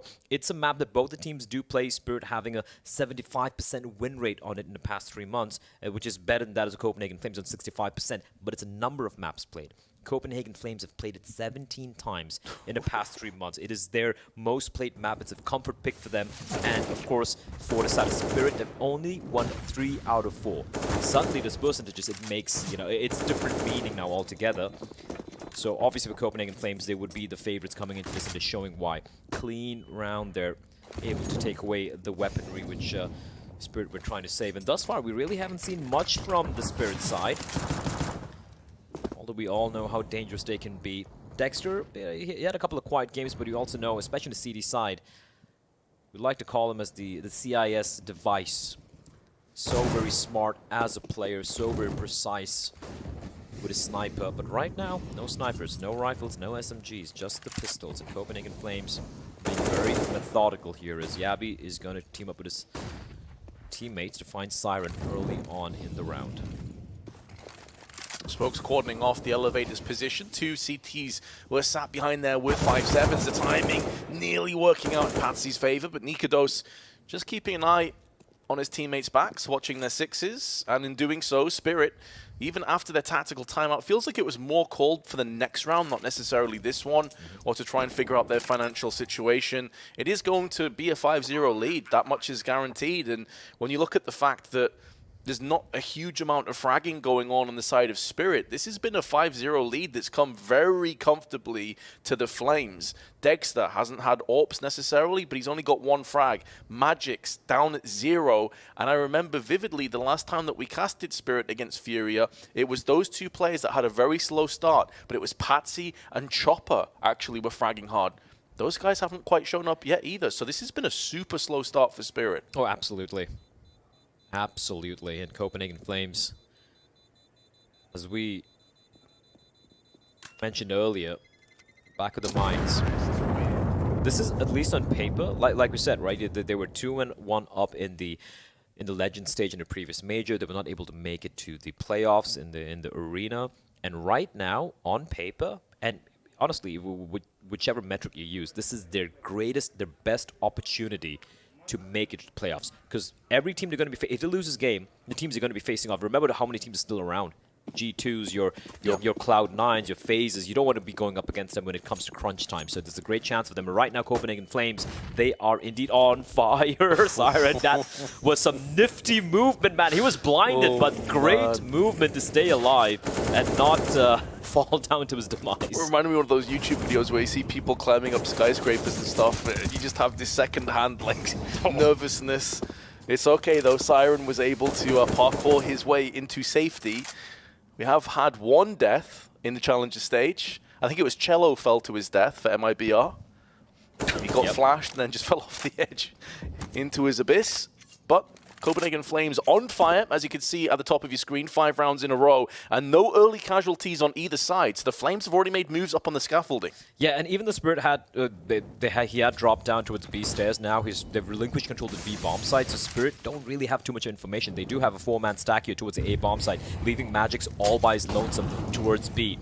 Still 55 seconds, re-aggression coming out from Spirit, but Copenhagen Flames, they tuck away. They don't offer any vision here. There is Roy, though. He can get caught off guard, and indeed he will. Chopper finds him, and look at him, Siphon. They don't even trade. And that means Spirit are thinking this might be a B play. And look at the rotation as well. This is so smart. They're even selling the fake as well, but this could be huge, but they're not able to find Chopper, and now Chopper knows what the play is. Yeah, he saw 2 plays, so those rotational plays now come back on towards the site, and there is Dexter. AWP in hand, dealing the fatal damage, and finally maybe Spirit are about to get themselves in amongst the action, or perhaps I spoke too soon, as Dexter gets clapped down to 24 HP. There's enough time for the bomb plant 3-on-3, and a rotational player also coming back over towards help the D side. Hooksy sprays down, but Yabi may not be in close enough proximity. They're taking their sweet time, though. They don't know that he's this far away from the site. And Yabi, who's clutched so many times in this event, will not add another to the mantle. And finally, Spirit get their success. That was well called indeed by the side of Copenhagen Flames. Chopper, though, just jump spotting from the sandbags. He was making sure, even though we've rotated, we're pivoting a number of players back towards the B bomb site. And Copenhagen Flames, that was just a great call, right? They don't trade Roy on purpose. They're able to send a couple of players towards the B bomb site to try and fake out to draw out the rotation from the side of Spirit. But then good composure from Chopper, immediately not opting to take the fight, falling back towards the bomb site. The trades were solid. Dexter chipping away a frag of his own. And that is indeed going to be the first round on board here for the CIS side. It's kind of crazy how young this team is, right? And they take this best 3. They're the youngest team in the entire major, Vince. And if I'm not mistaken, correct me if I'm wrong, they might be the youngest team in the entire RMR as well. Out of 52 teams who came to play, an average age of like, I think 20.6 if I'm not mistaken. And at every single step, they have defined people's expectations, or rather lack of expectations. Now one final hurdle before they can play in the arena later next week, and what an experience it would be for some of these young players here. So I can help you out with that, Blair. All right. Magic's is 18, Dexter's 20, Chopper's the oldest player at 25, Siren 19, and Patsy 18. So the average age without Chopper is 19. It's crazy. And even Chopper's considered like a really old head. He's only 25. Man, compared to us. Yeah, he's a whippersnapper. He's a young man. Out with the old, in with the new. 5-1 the score line. Copenhagen Flames Still, 5 rounds is still a substantial lead. And for Spirit, at least some respite, Vince. But bear in mind, they did lose 3 players, right? So they would have to rebuy all the equipment, a couple of guns getting dropped as well. They at least have the AWP in the very, very capable hands of Dexter. A1s and an AK-47, and of course the one FAMAS in the hands of Chopper. As you see a little bit of mid-contestation here. Roy looking to try and find a pick here. Chopper not able to peer down and get any vision because of the T-smoke. And slowly but surely, Copenhagen Flames moving up. Patsy, a dangerous game, and he should be dead to rights. He should be dead to rights, and indeed he is, but not before he finds one. Ooh, Roy, that's a rough spray. He's the kind of guy you're expecting to take that and with ease, and that's an off play. Oh. Dexter will punish Huxi and Zyphon as a result. Yabi, nice kill onto Siren, but position known, down to 48 HP. Molotov at least forces away Magix, but it's not as if he has the bomb. It's not as if he can divert this traffic on the B side. They have the bomb down, and Spirit have seen this. So Yabi's real mission here, considering his team has enough to buy again, is to do as much damage as possible on the inevitable way out. The smoke will allow him safe passage, but Magix removes his head, and that's the 2nd consecutive round now on the side of Spirit. Yeah, firstly, Patsy staying alive for as long as he did. And there was a great flashbang from Copenhagen Flames, and he finds one. Good trade from Chopper as well. And then, of course, Dexter. Such a safe pair of hands with the AWP. Why I love watching him op is that he makes it look easy. You watch someone like Monacy op, you're like, yeah, I'm never going to be able to do that. I'm never going to be able to recreate that. But Dexter, he's just incredibly precise crosshair placement, great decision making.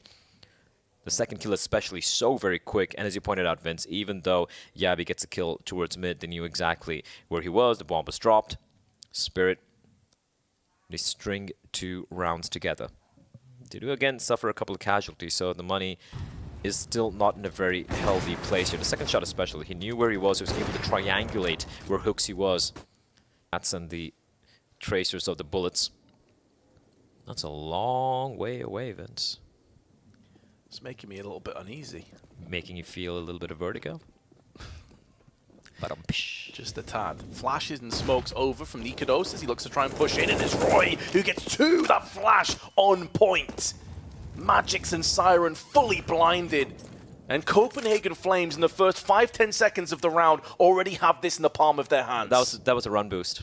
That was a run boost alongside a flashbang. And Spirit, they had no idea that was coming. Brilliant stuff, but Chopper tucked in. He's blinded, but he gets the kill. Now with 3v3, he's looking for more, but he will finally fall. It may have been in the palm of the hands of Copenhagen Flames, but that hand has been slapped away. And Spirit trying to regain what was once theirs. Grenade down, want their 3rd in a row. And really bring themselves back into this. It would break down the finances as well. Just a knee popping round Dexter. That shot looked incredibly close to nailing on. But instead, Patsy's going to get caught at the side. Still sprays in, still deals with Roy. But there's too many players to deal with. And Copenhagen Flames have stopped the 2-round rot. What a round from Copenhagen Flames. I would like to see the replay over there. I'm quite sure, yeah, there we go. It had to be the run boost. It was so very quick, even though we missed it initially. The flashbang as well, the timing, everything was perfection there from Nikodos and Roy. And Copenhagen Flames, quick reply back, Vince. They took a little bit of tactical timeout, and that's what they find. For Spirit, though, because they did manage to string a couple of rounds together. Even though they did suffer a few casualties, they will have enough to eke out a decent buy. But you can see the stock lack of utility, right? 3 smokes and 2 flashbangs, all they have. Not a singular kit either. As one of the smokes... Oh, there's a failed Molotov. That's going to allow Patsy to stay alive for a while more. That will allow him to stay alive. And yes, he's going to heat some shrapnel, and it's going to draw out 2 grenades, but that's extra grenades that could have been used on the site later on. It's still a confirmed kill though, right? You'll take that. You'll take that. Even though, sure, you have to use it as a couple of nades right there early on. The fact they take care of Patsy, who we know can be so deadly early on without even having to take a sliver of damage.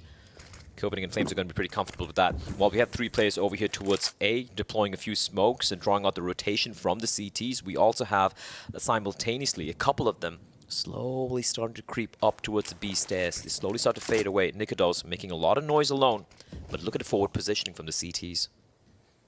Dexter up on the boxes, Chopper up close. Crane. Oh, that flick from Dexter. You're speaking about how it looks easy on a lot of times. That didn't look easy to me. That was rapid response. But it is all a bait across on the A side, and now B is being aggressed on. Magic's eating multiple flashes, but still standing his ground. He will not be able to deny this bomb plant, but he needs to stay alive for the rest of his team to build off, because they do have a player advantage. Hooksy takes a stray bullet to the dome. Will be standing, but only just propped up by the box. Otherwise, he would be falling down, and Magix will finish off what he started, putting more pressure on Yabi, more pressure on Zyphon, and they need to strike hard. First frag goes in, but a 1-for-1 will not be good enough. There is a clear angle across for Zyphon, but considering there's an AWP, there's 2 rifles in play, it was never looking doable. And with the kit, it should be a comfortable defuse. Even without the kit, it would have been fine. And Spirit will get their third after all. Yeah, finding the first kill over there, and then yes, Hooksy getting trapped on the B bomb site. He got the bomb down, but he was such an uncomfortable position. Great work from Spirit there, keeping 3 alive as well. But yeah, that flick shot from Dexter to open things up, Vince. Yeah, here we go again. This was filthy. This was not easy. This was not easy at all. Oh man, so precise, so clean. And Spirit, they get their third. Still trailing by 3 rounds, but looking at the finances of Copenhagen Flames, that's a good opportunity to try and get to number 4. Attack timeout, the second for the Danes getting called as well. We could see hero FaZe's all right. Jabby's got to go for the AK-47. Nikodos had cash to work with as well, so they're going to go for the force buy. And I can see why. You look at the money for Spirit, it is in a very precarious position. Dexter's the only one with some funds remaining in his savings account. The rest of them, sub $750 on all the other 4 members. Magic's, in fact, with 0 of his own. So Copenhagen Flames, they're going to go for the force. They're going to try and break the money for the CIS side.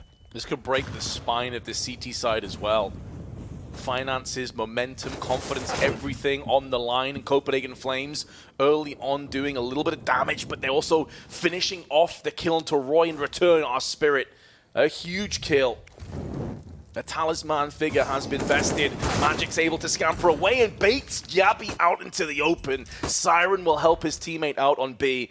And those partners have had a lot of impact early on. This force buy so far has really not paid off whatsoever. They're going to need kills and need them right now. Dexter missing a shot that probably should be connecting. He gets punished, and there is a way back in now. Although Nikodos has been sent packing by Patsy. Hooksy does not have the bomb here either, Blair. And against 4 players and a minute on the clock, it's hard to see how he's going to snake his way into this round. Yeah, Spirit have done a great job just swatting away this force buy from Copenhagen Flames. It was imperative they win this, and they managed to do so.